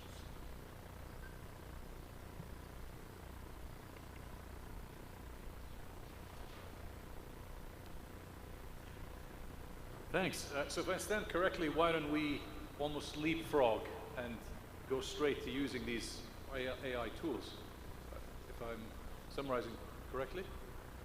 I mean, look, we are assessing that. I mean, one of the things we've done, IEC has actually drafted a fantastic draft guide, which they've shared with us. What are the internal guidelines for using AI tools? And, you know, there's a huge assessment being done across the production chain at the moment, looking at where can AI make a difference. You know, I can give you an example that I'm quite happy to thing is committee members using tools for research purposes, to keep an updated on, let's say, smart farming or sustainability. They could use research tools which tell you the source of that information, and you get it all in an easily digestible way. We can imagine, and I use that example in the Slido of how you should draft, that you would have suggestions and prompts. So it would, you know, you'd run a test over what people have written, say, did you mean this? Do we suggest this? David mentioned the terminology pilot. At the end of the day, yes, terminology varies across different sectors, but we shouldn't be reinventing the wheel. If there's an accepted definition, you should at least be recommended it, and then you can ultimately decide whether you implement it or not. So I see a lot of potential for using AI throughout to either discover the standards, suggest how we draft that. On the other side, helping with discoverability, engaging with customers. So that's a big assessment we're doing, but I am very excited about the potential there. And I think that is part of our assessment of the future. Watch this space. Yeah, I think we are right now in an exploration mode on AI. And David has been running some first pilots last year to try to see, you know, the potential of AI for technical committees specifically, to help, you know, experts writing standards, or end users accessing standards.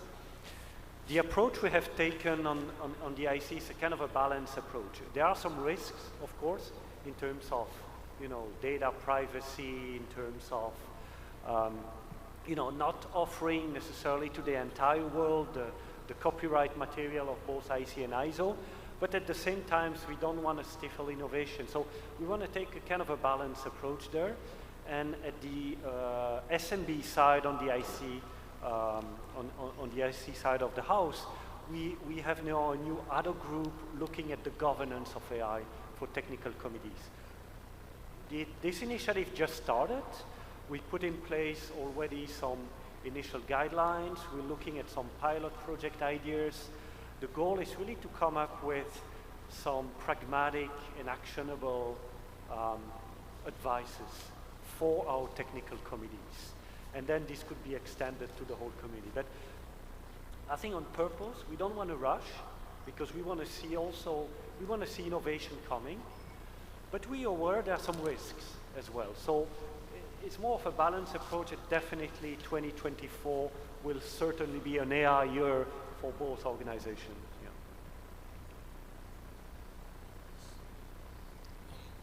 I had two small questions also to just ask.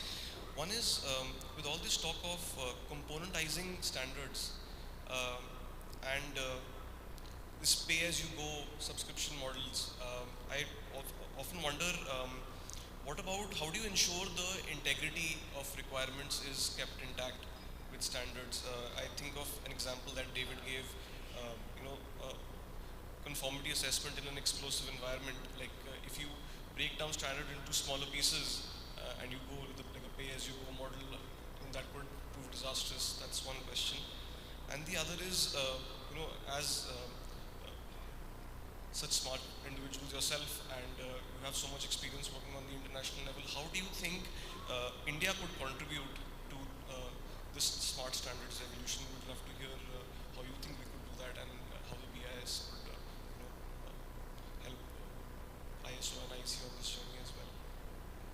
Thanks. I'll take on the first question, which is about the risk of fragmentation of the content and the integrity of the standard. This is something that we spend a lot of time on, and I know that the chief editor in ISO, the chief editor at IEC are always very, very serious and stern about this in our smart workshops, for good reason. I mean, ultimately, people trust us. They trust that this content has gone through a rigorous process from start to finish, and you know, this is the authentic source of truth.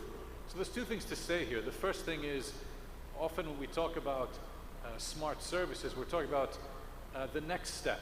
You know what I mean? The content has gone through that rigorous process, and then we have derivative services or derivative products. You know, I might, for example, you can mention the extended standard that IEC offers. It's a combination of the source code, but it's almost like a new animal in itself that'll help you understand the standard. So the thing about smart is that in a way, it actually answers this question itself. If you are using tools that we have built, that we have anticipated, and users operate within that controlled space, whether it's deployed from an NSB or otherwise, it's safe.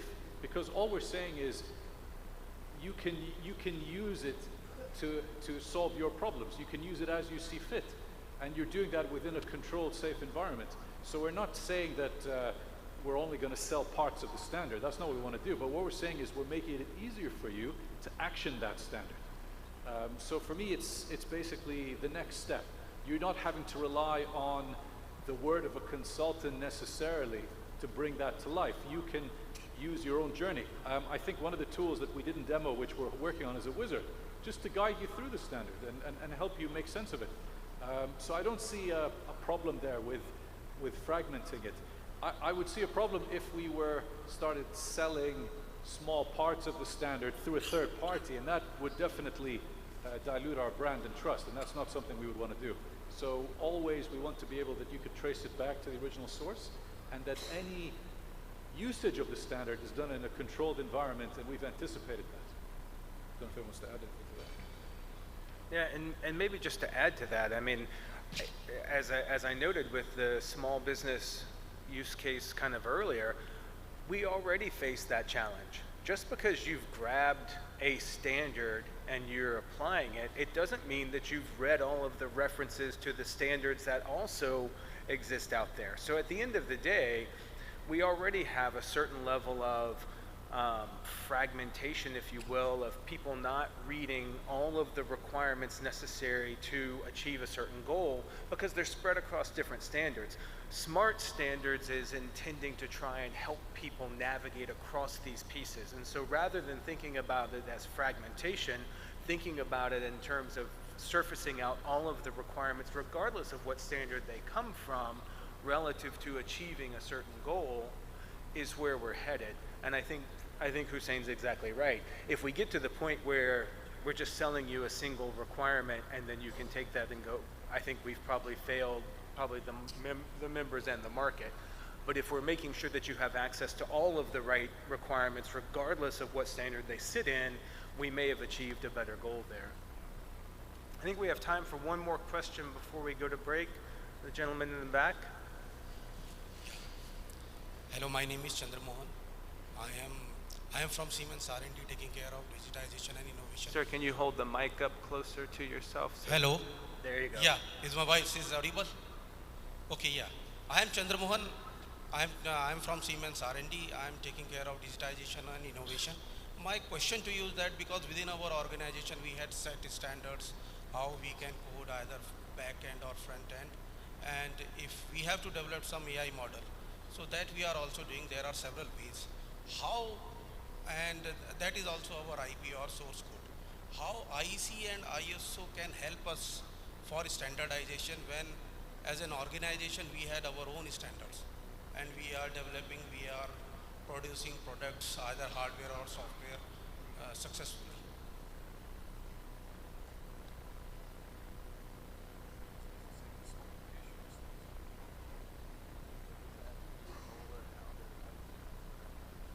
Okay, sorry, we were debating on the question because again, there's the echo problem. The question we understood is you're asking how ISO and IEC can help to convert, evolve, transform the national standards. Is that right? Okay. So technically, from a technical point of view, the technology that we are testing and developing it's not limited to international content. As long as the standard is designed according to our directives, the model that we've used is based on the directives. So if this applies also to the national content, the technology is not the limitation. It's more about the discussion from a business perspective and from an organizational perspective on roles and responsibilities, on whether we can envisage to offer this type of service at the national level as well. And it's indeed part of what we're going to explore this year in terms of opportunities and roles and responsibilities. One further point, if I had developed my own standards to develop particular code or particular software development lifecycle, either I want to follow Agile or DevOps. So my point here is that how IEC and ISO can help me to improvise that particular code, or should I follow that particular guidelines, or should I go to SDLC lifecycle?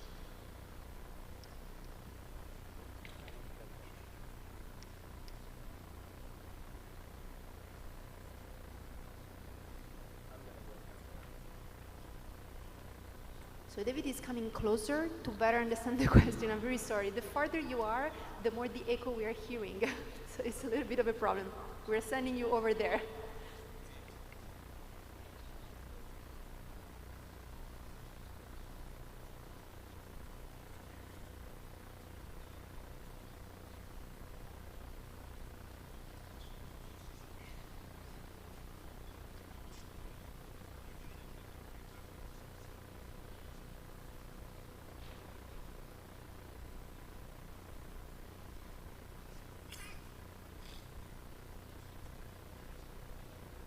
But I'm going to take the opportunity while they're discussing that to ask a question of you. How important do you think it is that national standards bodies have similar processes when it comes to how they manage their data and draft the standards? Other than adhering to the directives, of course, do you think it's important, yes or no, that there is an alignment across the world? Is it important? Hands up for yes. Okay, and then hands up for no. Everyone says yes.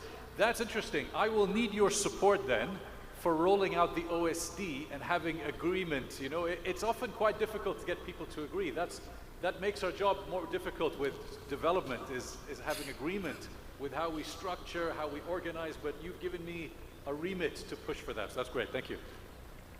Great, so I have a much better understanding now of what the challenging question has been asked. I think the first thing to understand is that I believe that gentleman works for Siemens. And so his question is coming more from an industry perspective, which is they have a lot of content, they have a lot of standards, they have a lot of code, they have all of these applications, they have all of this work that's happening within Siemens, and they want to, A, use standards and use IEC and ISO standards within their context, but then they also want to understand how do they share back their experience, how do they make clear back what worked, what didn't work, how do they integrate, and how are they interoperable across the Siemens, the national standards body, as well as IEC and ISO. How do we make that connection, and what can IEC and ISO do to help? And I'll start just with one example.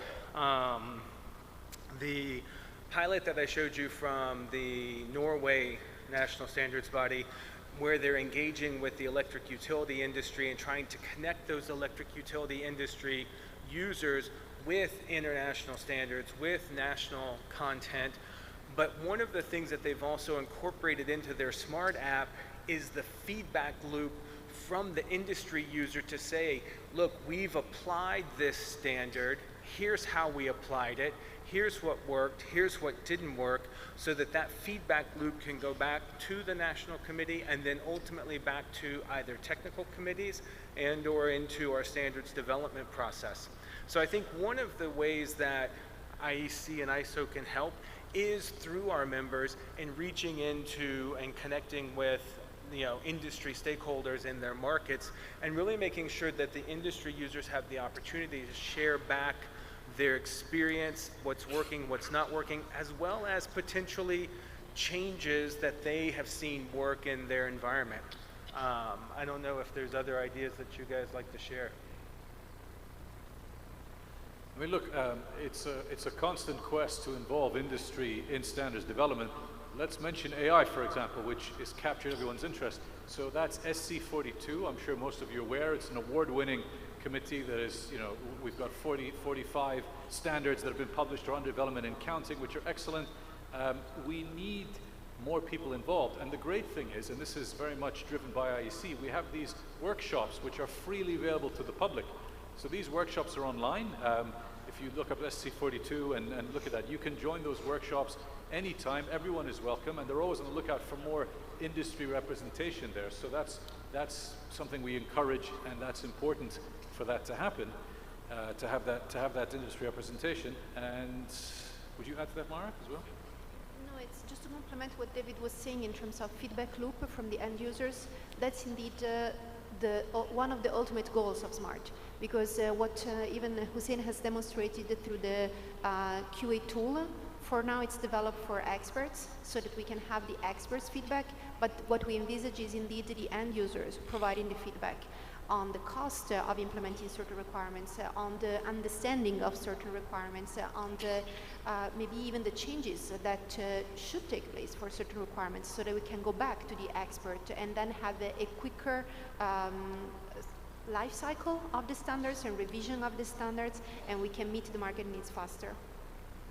I just remembered what I wanted to say. I would add to that, in terms of how we collect usage data, there's many different ways of doing it. You could potentially have a third-party aggregator or software developer that you have licensed to go out and deal. I mean, a lot of the big organizations deal with third-party aggregators. Now, in that situation, we're not getting the data directly. So, one of the things we have to discuss internally is, are we providing a white-labeled solution that you can deploy, and then we have visibility of the data and we share that data, or not? So what we want to do is we want to be flexible, but we also want to, exactly what Mara said, we want to have that feedback mechanism to collect that feedback as and when it happens. So that's a tricky question, but it's important. So I just wanted to thank you all very much for your feedback and your questions as we go. I know there are plenty of opportunity, plenty of more discussion to be had. There will be more opportunities as we go through this afternoon, but I think we wanted to stop right now and take a break and have a tea break, and then we'll be back. Sorry, I'm really sorry. We have some questions from our online viewers. If you permit, I'll ask those questions.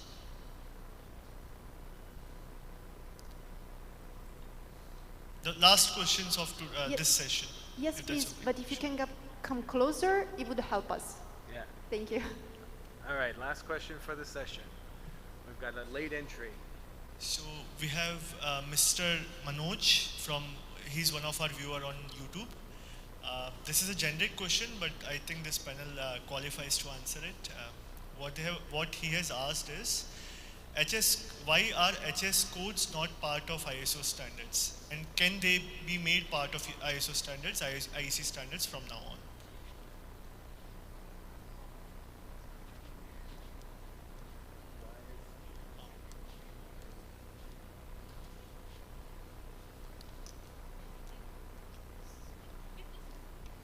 So is it audible now? I hope so, yes. So Mr. Manoj, he is one of our YouTube viewer. What he has asked is, can HS codes be part of ISO IC standards? And if they can be, why have they not been made part of the standards yet?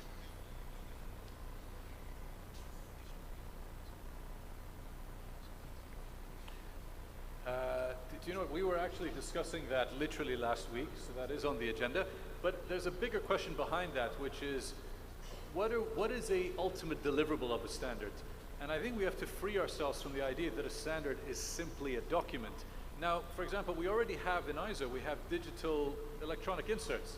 And sometimes people put in there Excel sheets, tables that are big. In theory, you could have algorithms, you could have other things in there. But this is a key project, is what is the new deliverables or future deliverables in a post-AI, post-smart world? And we have to be flexible with that. We often get inquiries, people saying, oh, I want to use Archimate data architecture, and I want that to be a part of the standard. And we're open to those kind of discussions, but it won't happen overnight because we have to be very careful. How do we deploy that? Is it an addition to the standard? Is it part of the standard? Is the standard not about a document, but about a set of tools that you could use? So there's some fundamental questions on that, but we're open to saying yes. I don't see why not. Thank you very much. And there's last question. This is from Ms. Lavanya Nupur. She has asked this question on the WebEx meeting link. So her question is that ISO IEC standards vary a lot in terms of formats. Now within the same standard itself, the tables, the different data forms vary. So is there any plan when we are planning this digitalization? Is there any plan to standardize the format? I think there's always been a plan to standardize the format. I mean, I think that's the directives, right? I mean, I think the reality is that we all know and have seen that use of tables, of diagrams, of formulas, it varies across all of the standards, and it even varies even further across IEC and ISO standards. And so as we go through this process of taking that content and turning it into smart data, I think we're going to more clearly identify the changes that we may want to embed in our upstream authoring processes to make that content easier to use in the future. I don't know that we know exactly what those changes are yet. However, our intention is to surface those specifically out and then to work with the authoring teams and TCs to embed different authoring practices into our standards in the future. I don't know, Hussein, if you want to add to that. I just want to say, from a publishing editorial perspective, this is a plea, if you will. We are obviously here at your command. As a secretariat, we want to bring the vision of our expert committees and our NSBs to life to produce the best quality standards, and we trust the experts to be experts in their field. What we ask in return is trust us to be experts in the formatting and how we publish and structure the data. And the reality is we have to say yes to a lot of exceptions. And if it was up to me and I would wave a magic wand, I would respond to that user and say, of course there should be a consistent thread across all the tables. I want people to do it in the same way. But trying to get committees to do things the same way is sometimes like herding cats. And that's why it's important. We'll talk tomorrow about the move from content to data and also about the OSD. But for me, I would really like to see more consistent, structured, simplified authoring, more consistency in the layout. I completely agree with the question posed. I would like to see that. It's tricky though. However, I think what will save us is, as David said, it's the end user. What is best for the end user, as revealed by the SMART program? That might be the way to change things. Because if we just tell the committees, I'm sorry, you can't do that, this table has to be 3 columns, they're going to push back. But if we say, to be honest, this is for the user, they've asked for this, they want that flexibility, then we can give them a good reason why. Because at the end of the day, we are asking a lot of experts. I am sympathetic. Our directives are long, they're boring, it's not easy, but they need to trust us when we tell them this is what we need to do to make digitally friendly standards. You have to listen.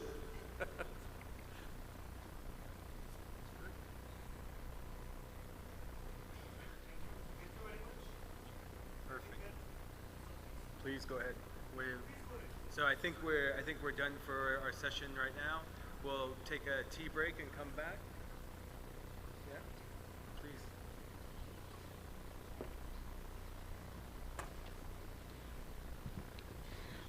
Thank you ISO and IEC team for this very engaging, detailed and interactive session. And I think all the participants have a lot of food for thoughts about the standards, about the smart standardization and the way forward. So now we are going to break for tea, and we will resume sharp at 4:15 because we have some speakers from other standards bodies who will join us online. So I request all the participants to please come be seated at 4:15 to resume the program. Thank you everyone.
Hello.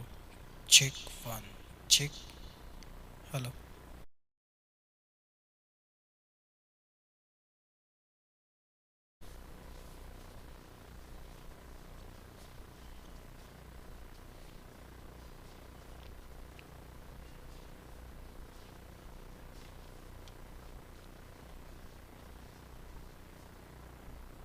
Hello. Check one. Check. Check one. Check.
Ladies and gentlemen, we are going to start the interactive session on business consideration for BIS for the digital future.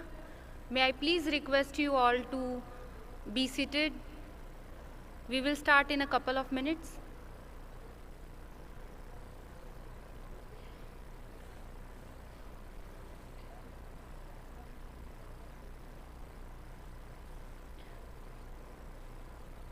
After this interactive session, we are going to hear from other NSBs who have joined us online.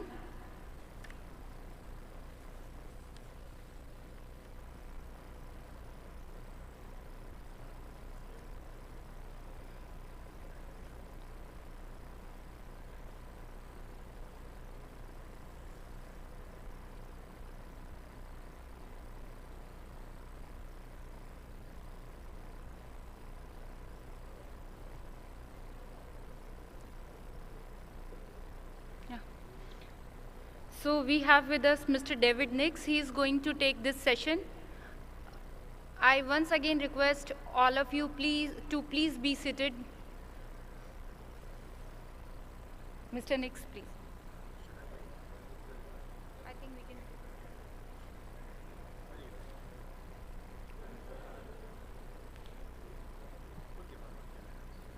Oh, yeah. Yeah.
Hello. Hi all. All right, I'm going to go ahead and get started as we go through here. If we can switch to the laptop.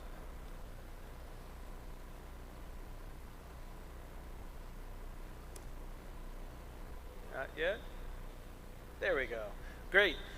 So we wanted to have a discussion with everyone today. It was originally going to be a bit of an interactive discussion, but I think we're going to shift a little bit to be a little bit more talking to you about what we're doing from a business model perspective and how that's going. You know, and in fact, right, as smart standards go, I'm far more passionate about the business model discussions and how do we really enable success in the market more so than the technology. I think a lot of times the technology gets all of the glory and the focus, but I think that the business models and some of the challenges that we have in terms of how the ecosystem currently works and how it can work in the future It's far more difficult and will represent the larger change that we have for digital transformation. So,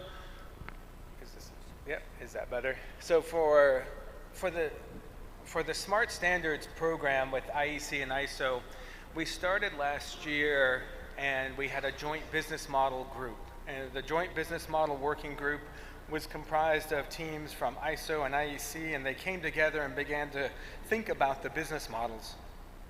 However, it was a bit premature in terms of some of where we were going because we didn't quite understand the solutions that we would be producing.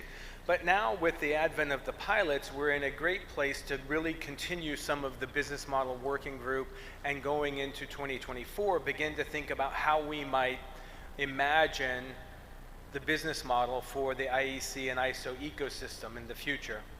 I think it's important as we look at this that we're looking at what the market provides and what market examples there are. And so as we think about the business model of the future, we're trying to assess a range of different options.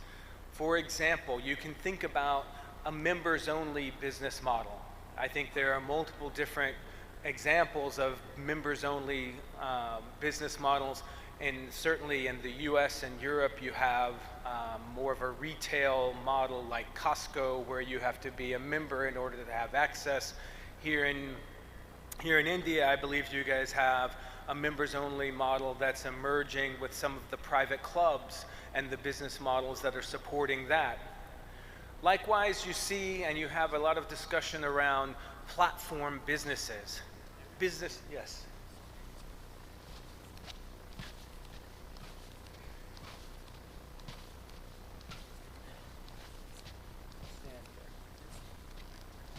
In between. Good. All right.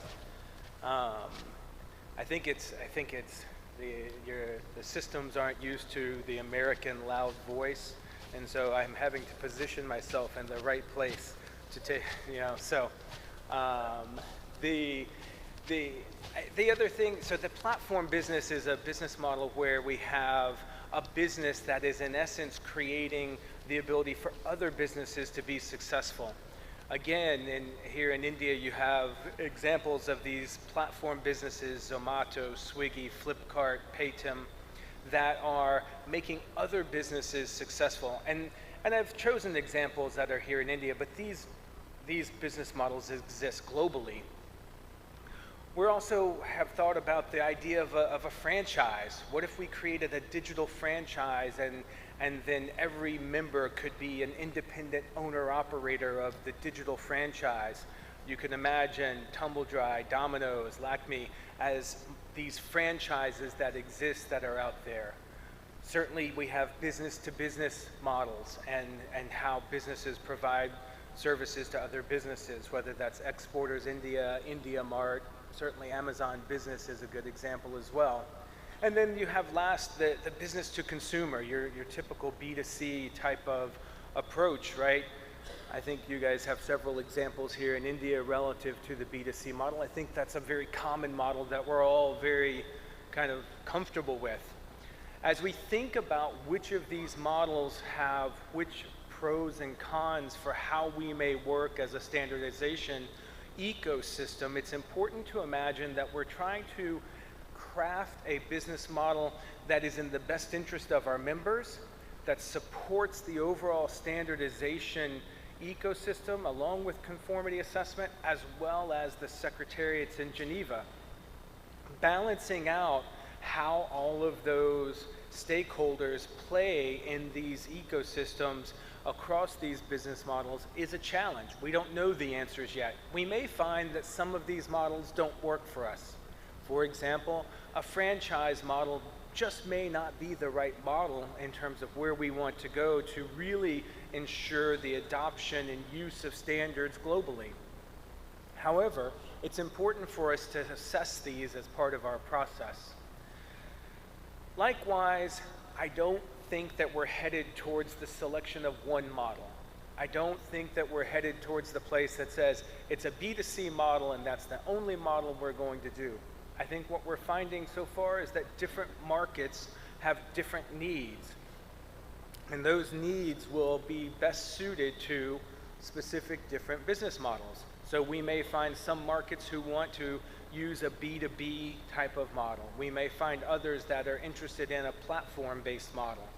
And so from an IEC and ISO Secretariat perspective, our goal is to understand which models work best for our members and for the market, and to ensure that we can support those in a way that can make everyone successful. Clearly, part of those success criteria are the penetration into the market, but also the efficiency that needs to be in place. We don't want to create models that ultimately aren't efficient. Last, I think as we think about these business models, it's important for us to remember that the roles and responsibilities of the stakeholders today may need to change in the future. And so as we think about the National Committee, if you think about the National Committee as a content creator today, maybe in the future the National Committee and our members are app creators. Maybe if the role of IEC and ISO secretariats are facilitators of technical committees in the creation of content, maybe we need to act more like the creators and managers of data that's accessible to our members in the future. Maybe the role of TCs has to change in the ecosystem to support the business models in a different way. Today, our experts are authors of content, of requirements, and potentially even data that supports smart standards. Maybe tomorrow they're the verifiers of artificial intelligence engines that help drive standardization and conformity assessment.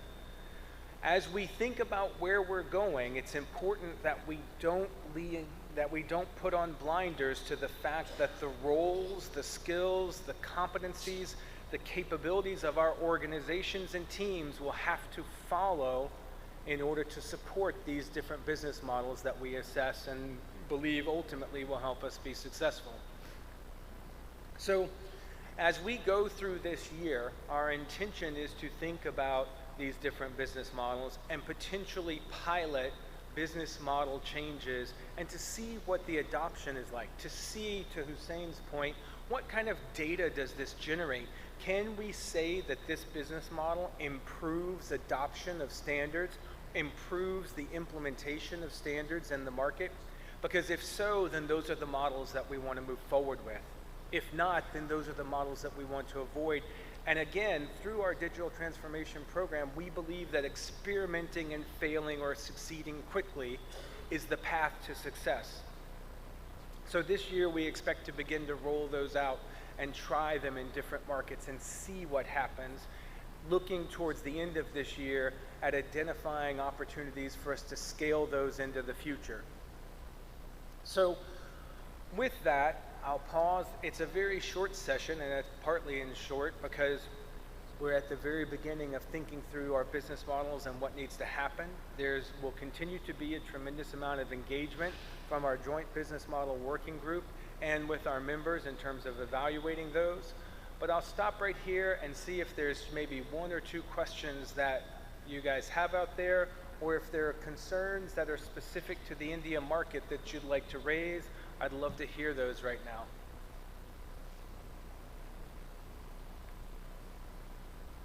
So I'll wait. Yes, sir.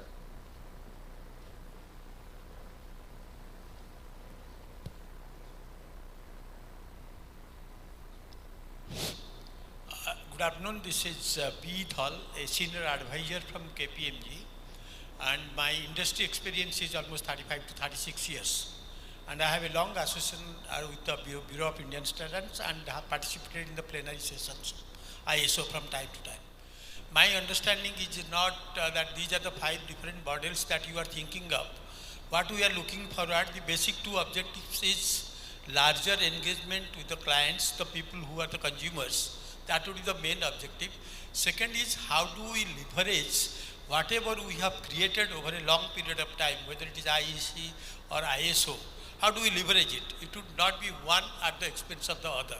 So what we would look forward in Indian context, it would be members through members, but there could be more engagements at the international level by the major clients that we have, so that our reach out is not necessarily always only at the national body level, so that you do engage here through the national body, sometimes with the major industries, so that you could feel like there was a question at that time, perhaps the gentleman was from Siemens when you went there and talked to him.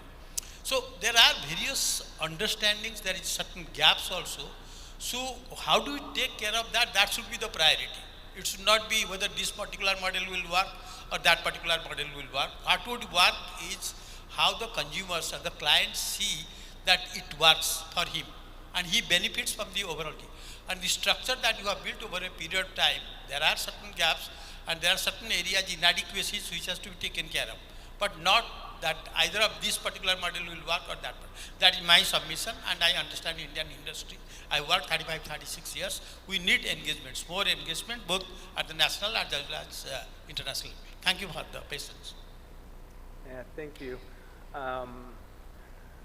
So I think one of the things in terms of our approach to business models and while not final, but the way that we're going through this journey is to imagine that our members, our national committees are the connection to the local market, and that we have to work with them to understand what is going to work in their market and what users will accept and not accept.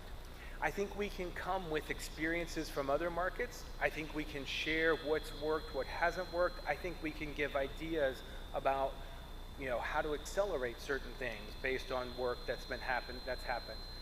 But I don't think that we can necessarily mandate, you have to do this, or this is the way this works, and that's the only answer. Because if we do that, then I think we're discounting the value of the National Committee in the market. I think we're not understanding the specifics of each market, and IEC, ISO as a secretariat don't have extensive resources to delve into every market. So I think to your point, it is critical that we partner with our national committees and that we rely on them to take what we've determined, learn how to apply it in their market, and feed back to us what works and doesn't work, and we shift and adjust. I think one of the challenges that we see with the IEC ecosystem as a whole is that, or maybe not the challenge, but the aspiration that we have is to learn how to change faster, how to react and change and react and change. That's not our culture based on history. And we as a secretariat, we as an ecosystem have to continue to think about how do we incorporate change on a continuous basis. So how do we put forth a business model, let our members go out and trial it, and then when they come back with feedback, not take years to respond to the feedback, but how do we incorporate change more quickly? So I agree wholeheartedly with you, and I've had that conversation with a couple of people here around how I believe that the local market, whether it's India or it's Europe or it's South America or it's Tokyo and Japan, our national committee members are the link to what's going to be successful in that market, and we have to exploit that.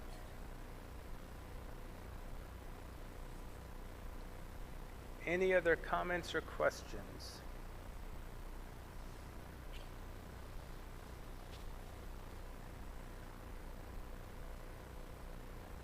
All right.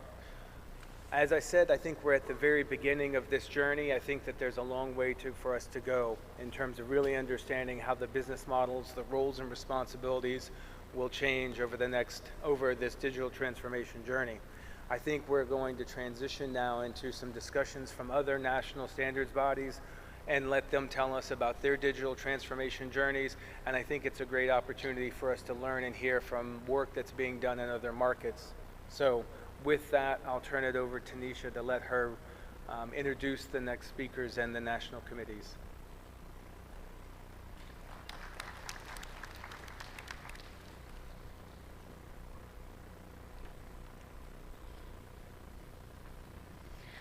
Thank you, Mr. Nix and Mr. Hadi, for enlightening session. Moving forward, now we will hear from other standards bodies about their journey towards digital transformation and their strategy on smart standards. Today we have with us experts from British Standards Institution UK, Senelec Europe, and DKE Germany, who have joined us online. We will start with a presentation by Ms. Mariam Imani on development around smart standards in BSI. Ms. Imani is Digital Engagement Lead at BSI. She has a PhD in Medical Engineering from Imperial College London. She has been involved with international and European smart program. Prior to this, she has worked in the area of medical devices and innovation consulting field. So we will now listen from Ms. Mariam Imani, please.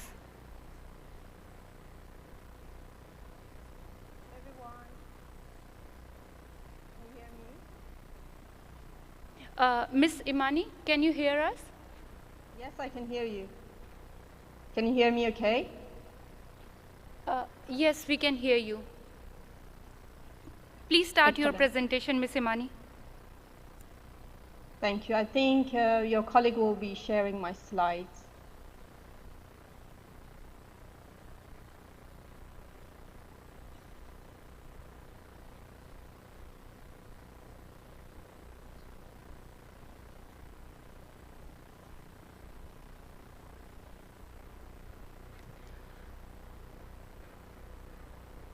Your slides are not visible.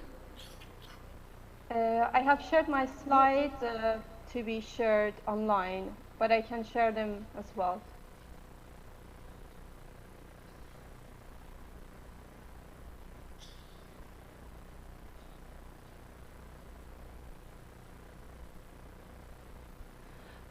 Ms. Imani, please start your presentation now. Yes, sure. Slides are visible. Perfect. Thank you very much. So hi everyone. My name is Mariam Imani and I'm the Digital Engagement Lead for SMART. And I'm excited to share some of the work BSI is doing around smart standards today. At BSI, we're actively collaborating at international level with ISO and IEC and also European level Senelec. In addition to running our own SMART program, our goal is to understand how to effectively implement SMART within our organization and harness our technical capabilities. Next slide, please.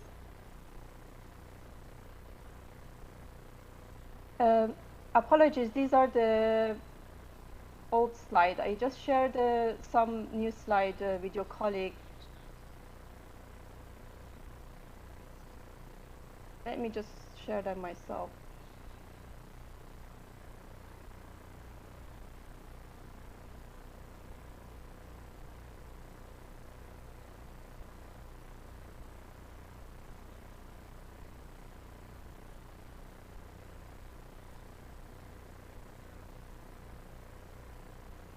I'm going to be sharing the slide myself, if that's okay.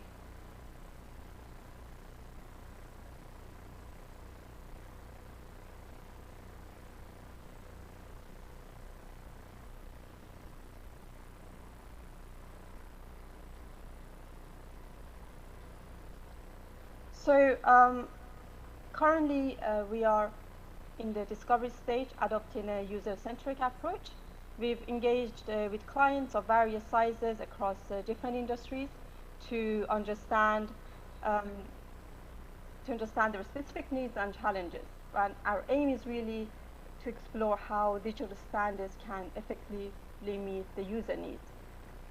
Last year, we conducted a survey to gauge the UK market needs requirements across various industries and organization sizes. The results highlighted the need for improved search capabilities, better conformity assessment, and references. And this data can be seen on a screen. And these results were from a survey done at BSI with 86 participants. Through the discussions we've had with our clients, we have identified a number of use cases. Today, I really want to highlight a few of these use cases and typical challenges that our clients have within smart standards, and how can we help them to alleviate some of these challenges. So the first case study I would like to discuss is within medical devices industry, and this case study was explored as part of BSI IEC pilot last year as well. So one of the main challenges here within this industry is the labor-intensive process of manually extracting content from standards and integrating them into a quality management system. So a potential solution SMART could bring is dynamically highlight the relevant provisions for the end users in real time, and also generate a customized list of requirements in a downloadable format. Therefore, we can enhance the efficiency for our end users and also reduce the time and effort that takes to manually extract the information and transfer those information to a quality management system or Excel file. The second use case I would like to discuss can be expanded into multiple industries, but is very relevant again within the medical devices sector, and is the relationship between regulation and standards. A major challenge is identifying and integrating relevant laws, directives, and standards into the product development process. Aligning products with legal requirement is crucial for compliance. SMART standards could seamlessly link standards to corresponding regulation, significantly reduce the time needed to achieve compliance and launch products in the relevant market. And the final use case that I want to discuss with you today is data dictionary. This data dictionary use case study is around construction and built environment sector. This sector faces a lot of challenges with inconsistencies around data and objects within standards. Therefore, there is a pressing need for a consistent data dictionary that describes objects and characteristics accurately. SMART standards could provide this much needed data dictionary, standardizing and streamlining information across different industries. And once we have developed this data dictionary within construction industry, we can expand this to multiple industries and so to ensure they benefit from this solution as well. So what is a BSI ambition for SMART standards? What we really need is a collaborative approach. IEC and ISO members offer the same international standards in our market. Our customers want a consistent user experience, regardless of their industry or sizes. We need a harmonized ISO and IEC SMART information architecture. Members build off the architecture with confidence. They can meet the needs in their markets without the duplicative digital operating costs. And we finally need a shared future. We build iteratively, share our knowledge, and deliver with strong and supportive change management and communication. Thank you very much. Thank you for giving me the time to share with you some of the work we've been doing at BSI today. That's all for today. I'm happy to answer any questions you might have around some of the slides I've shared today. Thank you. Thank you, Ms. Himani. Now we have with us Mr. Ashok Ganeshan, Advisor to Sense Enelec Secretary General, to present digital transformation in Sense Enelec. He has rich experience of over 30 years in standardization and has been instrumental to Sense Enelec Strategy 2030. Mr. Ashok Ganeshan, can you hear us? I can. Can you hear me? Could you please share your presentation from your end? Okay, I will try to do so.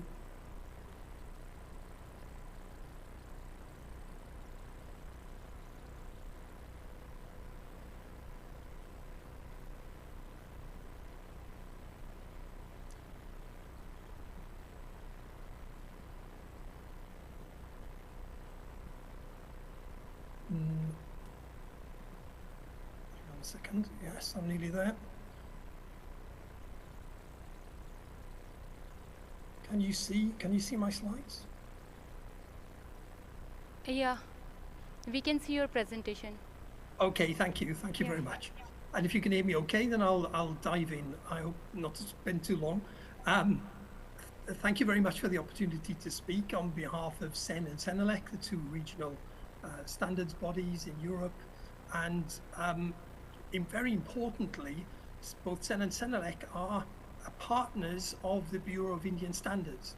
And that's my first strong message, is it's so pleasing to see that our colleagues, international colleagues in India and Bureau of Indian Standards, through this workshop, very strongly supported by ISO and IEC, are engaging in the digital transformation of standards.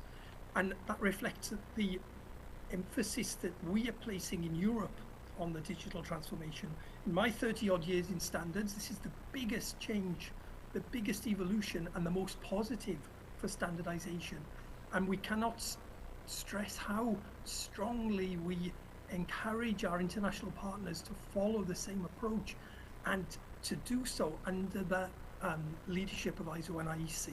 That's the best. And as Mariam just said, to have that, to be able to offer back to the stakeholders that consistent approach, one standardization system through ISO and IEC, global standards model is the best for everybody, the most efficient, the most effective, the most direct and beneficial.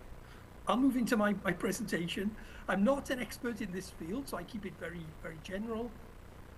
We've heard already some really good messages and some presentations this morning about standardization, and nothing new from my side. Standards have been around for many years, an integral part of the way businesses work.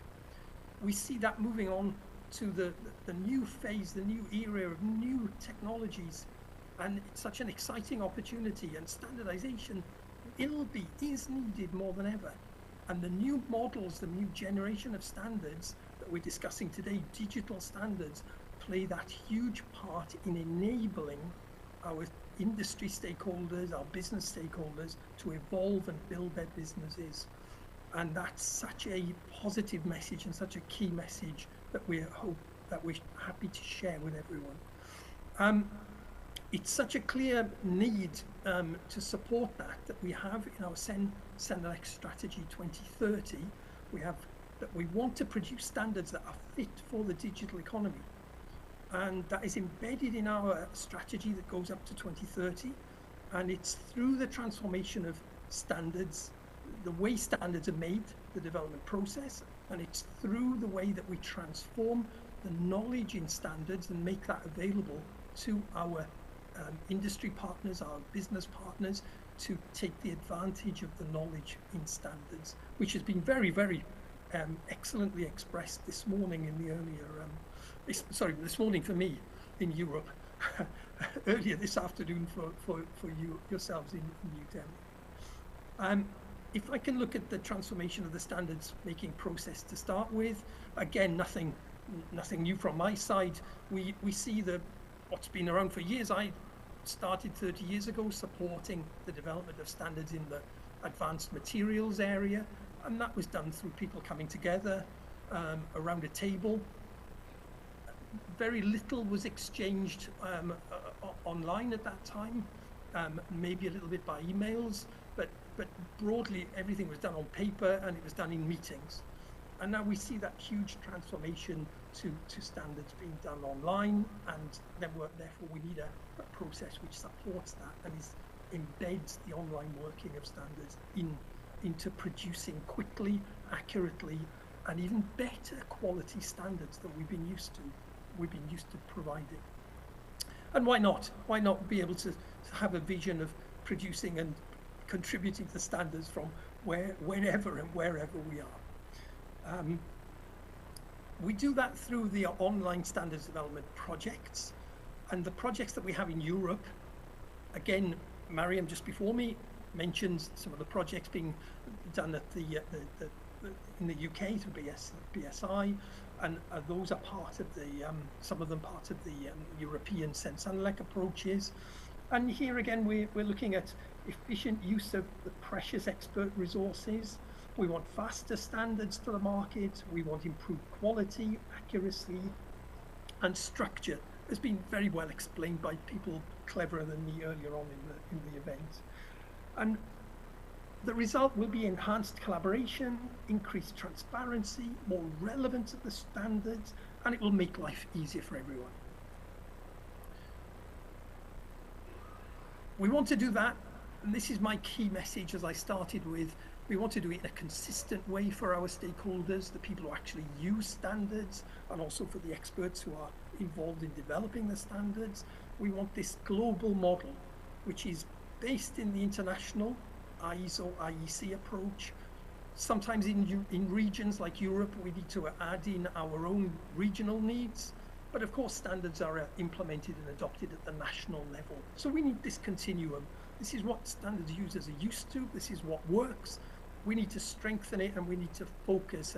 And even though we're developing this new, huge revolution in standards, we need to reinforce this coherent global standard system. Then we move on to the area of the actual standard products. Again, I'm in danger of repeating probably in a not very good way, the things that have already been said. Standards, smart standards, the rationale for that. I would only add from what we see in the European side, there is a huge hunger from the business community for smart standards. The evolution of businesses, evolution of their processes, the evolution of the services they deliver, the evolution of the systems that they are engaged with amongst each other is to some extent dependent on us having these smart standards and us providing them as standards development organizations. And the sooner that we can do that, the better, in this coherent, consistent way. Again, apologies for the slightly sort of dumb visuals. Standards are more than just libraries, but this is only to emphasize the transition. We're going from an old-fashioned approach to a very modern, all-encompassing, all-embracing, global and online and digital approach and smart standards. Again, Mariam already explained the types of challenges that users of standards are faced today, and that's the development of smart standards will help to address and to improve things, so that standards are able to be used in very, very sophisticated ways, in line with the ways that the business community is running their businesses in more and more globally digital, sophisticated ways. Again, avoiding the time wasting, very efficient, very, very solid, very accurate, very intelligent use of the standards data. And the sooner we can work as a standardization community to meet those needs, the better. Here is a timeline going from on the left-hand side, things that we recognize, text-based standards, document-centric standards, and by the end of this year, we hope to have moved to what so-called, as I understand it, this level 3 standards, which are more related to content-driven rather than document-driven. And again, been expressed and explained much better than me earlier on in this event.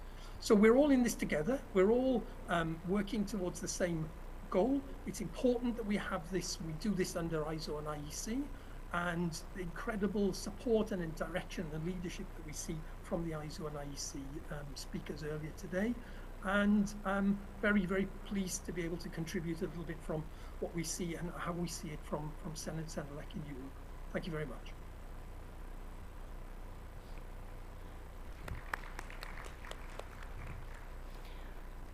Any questions from the audience? Thank you, Mr. Ganeshan, for the informative presentation. Thank you for connecting with us and informing about sense-analytic smart standardization. Last but not the least, we have with us Damien Sarny, Head of Digitalization, DKE Germany. He will present the case study of digital transformation in DKE, Germany. Mr. Damien, can you hear me?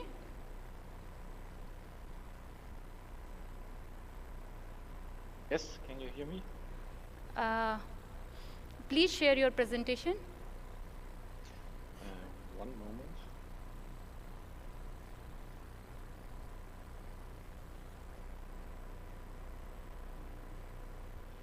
So, I hope you can see something. Yes, your presentation is visible to us. So I think you can start your presentation now. Over to you. Okay, thank you. Yes, thank you for the opportunity to share our views on digital transformation. Digitalization is an important topic for DKE, and for DKE includes, or digitalization includes the improvement of IT processes, systems, but also the digital transformation of our standardization process itself. So, in other words, to push smart standards, the smart standards topic forward. So in my short presentation, I would like to show you how the DKE digital strategy looks and what results have already been achieved and how this is connected with the topic of smart standards. So in 2020, we recognize that DKE needs a digital strategy to tackle the digital transformation more effectively. And for this reason, we have tried to describe our digitalization goal as briefly as possible. And yes, you can see this brief result here. So our goal is that DKE becomes the independent digital platform of a standardization community in the field of electrical and information engineering. So this was the first step, clearly to define an overall goal.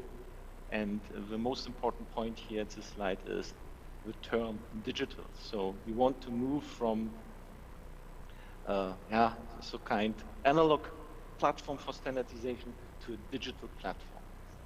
And the next slide shows how this can look like in detail.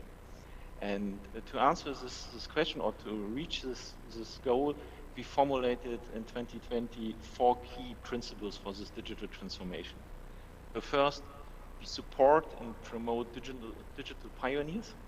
So some kind of active impulse generator, and to share these results among the community. And the second key principle is we want to digitalize our products and processes, and we want to support the standards user and experts in the daily work. The next point is our standards and services should be an integral part of a digital value chain by the end customer or by the digital standards user. And the last point here, we are not alone in Germany, we know that. We want to share this insight about the digitalization and to digitalize together with our international partners.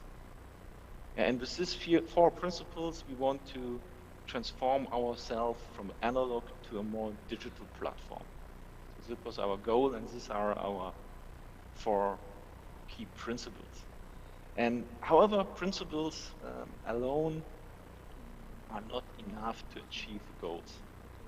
They only provide some kind of orientation. And that is why we have created a digital agenda with concrete actions to drive digital transformation forward. Here you can see our 4 most important categories. First point, to customer focus for customer involvement. Second point here, some kind of digital connectivity. That means building up digital knowledge inside DKE, but also outside. This is the topic of smart standards, that are the customer or end users able to deal with these new formats and new possibilities, and in fact to simplify the knowledge access in the digital way. The third point here is collaboration and processes for cooperation and a better data and knowledge exchange. And the last point is standardization and services. So that means for new digital products, new digital services, and all this stuff based on digital standards and smart standards. So this is our agenda. We order all our activities to these 4 agenda points and to try to steer the digital transformation in DKE and in Germany forward. And now I would like to give you a few examples of activities or concrete results of these 4 agenda categories. So one of our most important activities, also started in 2020, was to establish our national stakeholder group for smart standards, called IDIS, Initiative for Digital Standards. IDIS is a national initiative of DIN and DKE, so we are uniting the ISO and IEC world in Germany for the new digital topics around smart standards. And IDIS' main job is to support its members in enabling and introducing smart standards. It's not to create concrete smart standards, no, it's more about to be ready, for example, to use smart standards in future, or to bring the own requirements for the smart standards development process into IDIS so that DIN and DKE in Germany can share this with the international partners in the standardization community. So here you see also the 4 main jobs or activities in IDIS. We try to achieve that the IDIS members are informed about the status of smart standards. We also initialize projects to design and analyze a smart solution for it, and we exchange ideas and information, and also we try things out. So, for example, create and define a pilot project, create a demonstrator to understand better the possibilities and the potential of smart standards usage. So, this is our IDIS initiative. Here you can see the current members of IDIS. Actually, we have more than 100 experts currently active in IDIS, and they come from around 70 organizations in Germany. And in IDIS, it is very important for us that we bring together various stakeholders in Germany. Here you can see that in IDIS, we have a connection between industry, research, and special interest groups like politics or other associations. And for us, these 3 groups are very important. For example, the companies are important to ensure that we are dealing with practical relevance, so that all the theoretical stuff has a practical relevance, and that we have a direct link to the company processes, so that we make clear that we are working on the right solution. Here on the bottom, the science is also very important, because all the technologies around smart standards are already on the market. So the job is to transform this from other industry or from the field of science to our digital transformation of standardization. And the best example for it is, for example, the work with semantic or with semantic interoperability. This is a huge topic in various industries domains, and already very good solution exists for it. For example, the usage of knowledge graph, ontologies, or other description languages. And now is the task to bring this knowledge into the digital transformation. And therefore, here we have the right stakeholder community to link this knowledge. Yeah, and the last group here, the association, this is also important to spread the information out of the standardization community, out of IDIS, to bring this into various projects and to make the link to other digital activities. Yeah, an example for the next agenda item, we see it on the right corner here, an example for digital connectivity is, for example, the digitalization of the standardization process itself, for example, to improve the standardization work. At IEC level or ISO IEC level, a good example is to the work on the OSD for the online standardization development, but we are also thinking and working on much smaller topics, for example, how to improve the work with terms and definitions. And here we create a tool called the DKE Enhanced Glossary, and this glossary helps with researching terms and definitions. And the special feature is that this tool works Excuse me, do you have a question? Okay, so I proceed. So the special feature is that this tool works directly on standards XML database. That means no terms, no definitions have to be maintained manually into this tool. So all the terms, all the definitions come automatically from the standards documents. And this is why we are able to handle more than 64,000 terms in a very, very short time, and also integrate the terms from the Electropedia into it. And however, at first look, it is something like a research tool, but the real special thing is also that in the back end, behind of this GUI and so on, a term analyzer service works in the back end. So, and this term analyzer service can be easily integrated into another applications. And the main function of this term analyzer service, you can see on the left side here on this slide, is, for example, to examine how the terms are semantically equal. For example, to help and find similar terms. For example, one of our results are that in this 3,000 standards we have over 90 different definitions of the term risk. But if we perform our semantic analysis, we realize that only 10 or 11 different semantic meaning clusters exist. So this is a huge benefit for harmonization. And this is also very important for our digital transformation process. If we have no good terms, it would be very hard to go to level 3 or 4 or machine interpretation. So we need a good and very clear, distinguished terms. Yes. Yeah, this is, I think, a good example how we try to improve our standardization work and how we want to achieve a more effective way of working with standards, or this is, for example, a good tool to improve the work of the TC1s that are responsible for the harmonization and all the things around the Electropedia.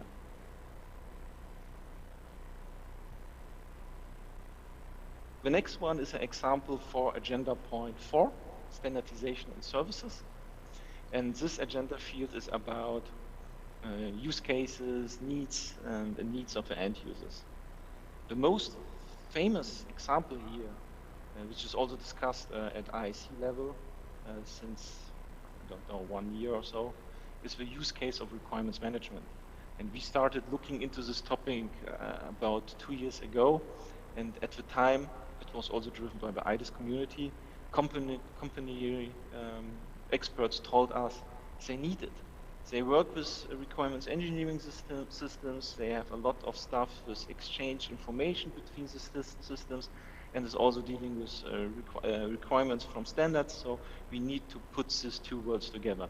And that's why we started a project, how we can convert standards item or standards documents into a RecIF format and import this information into requirements management systems, like, for example, here on the right side, the system Polarion.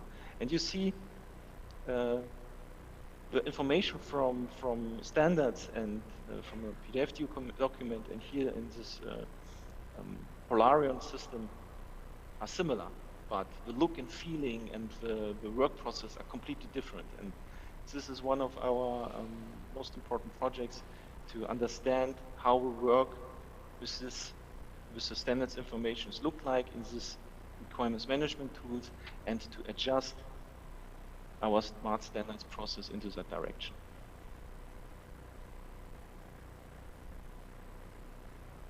Yeah, the last slide, a very important topic for DKE in general, but also for our IDIS initiative is to share the information, to talk and to write down on which topics we work, how our vision look like, that we have a good basis for discussions, for example, here in the international community, in ISO and IEC, in Europe, and among our world.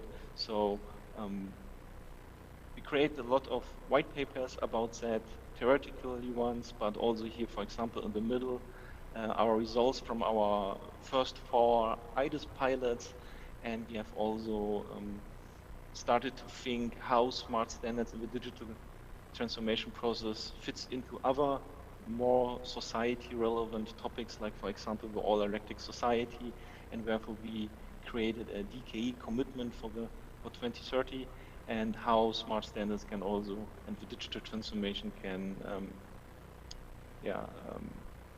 how that can be an important topic to push this topic also here. Yes, that was. Thank you for your attention, and yeah, thanks for the opportunity to share this insights with you. Thank you, Mr. Damien. Participants, do you have any queries, any questions?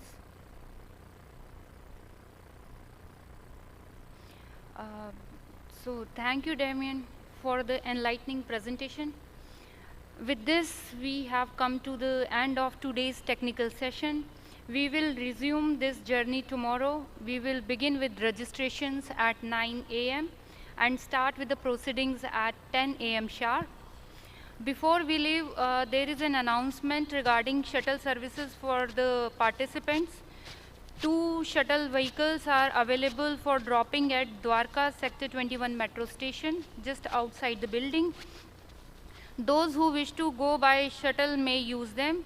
Those who wish to go to Sector 25 Dwarka, that is airport line, may use the gate number 1 of Yashobhumi, directly linked to the metro station. They need to go by walking.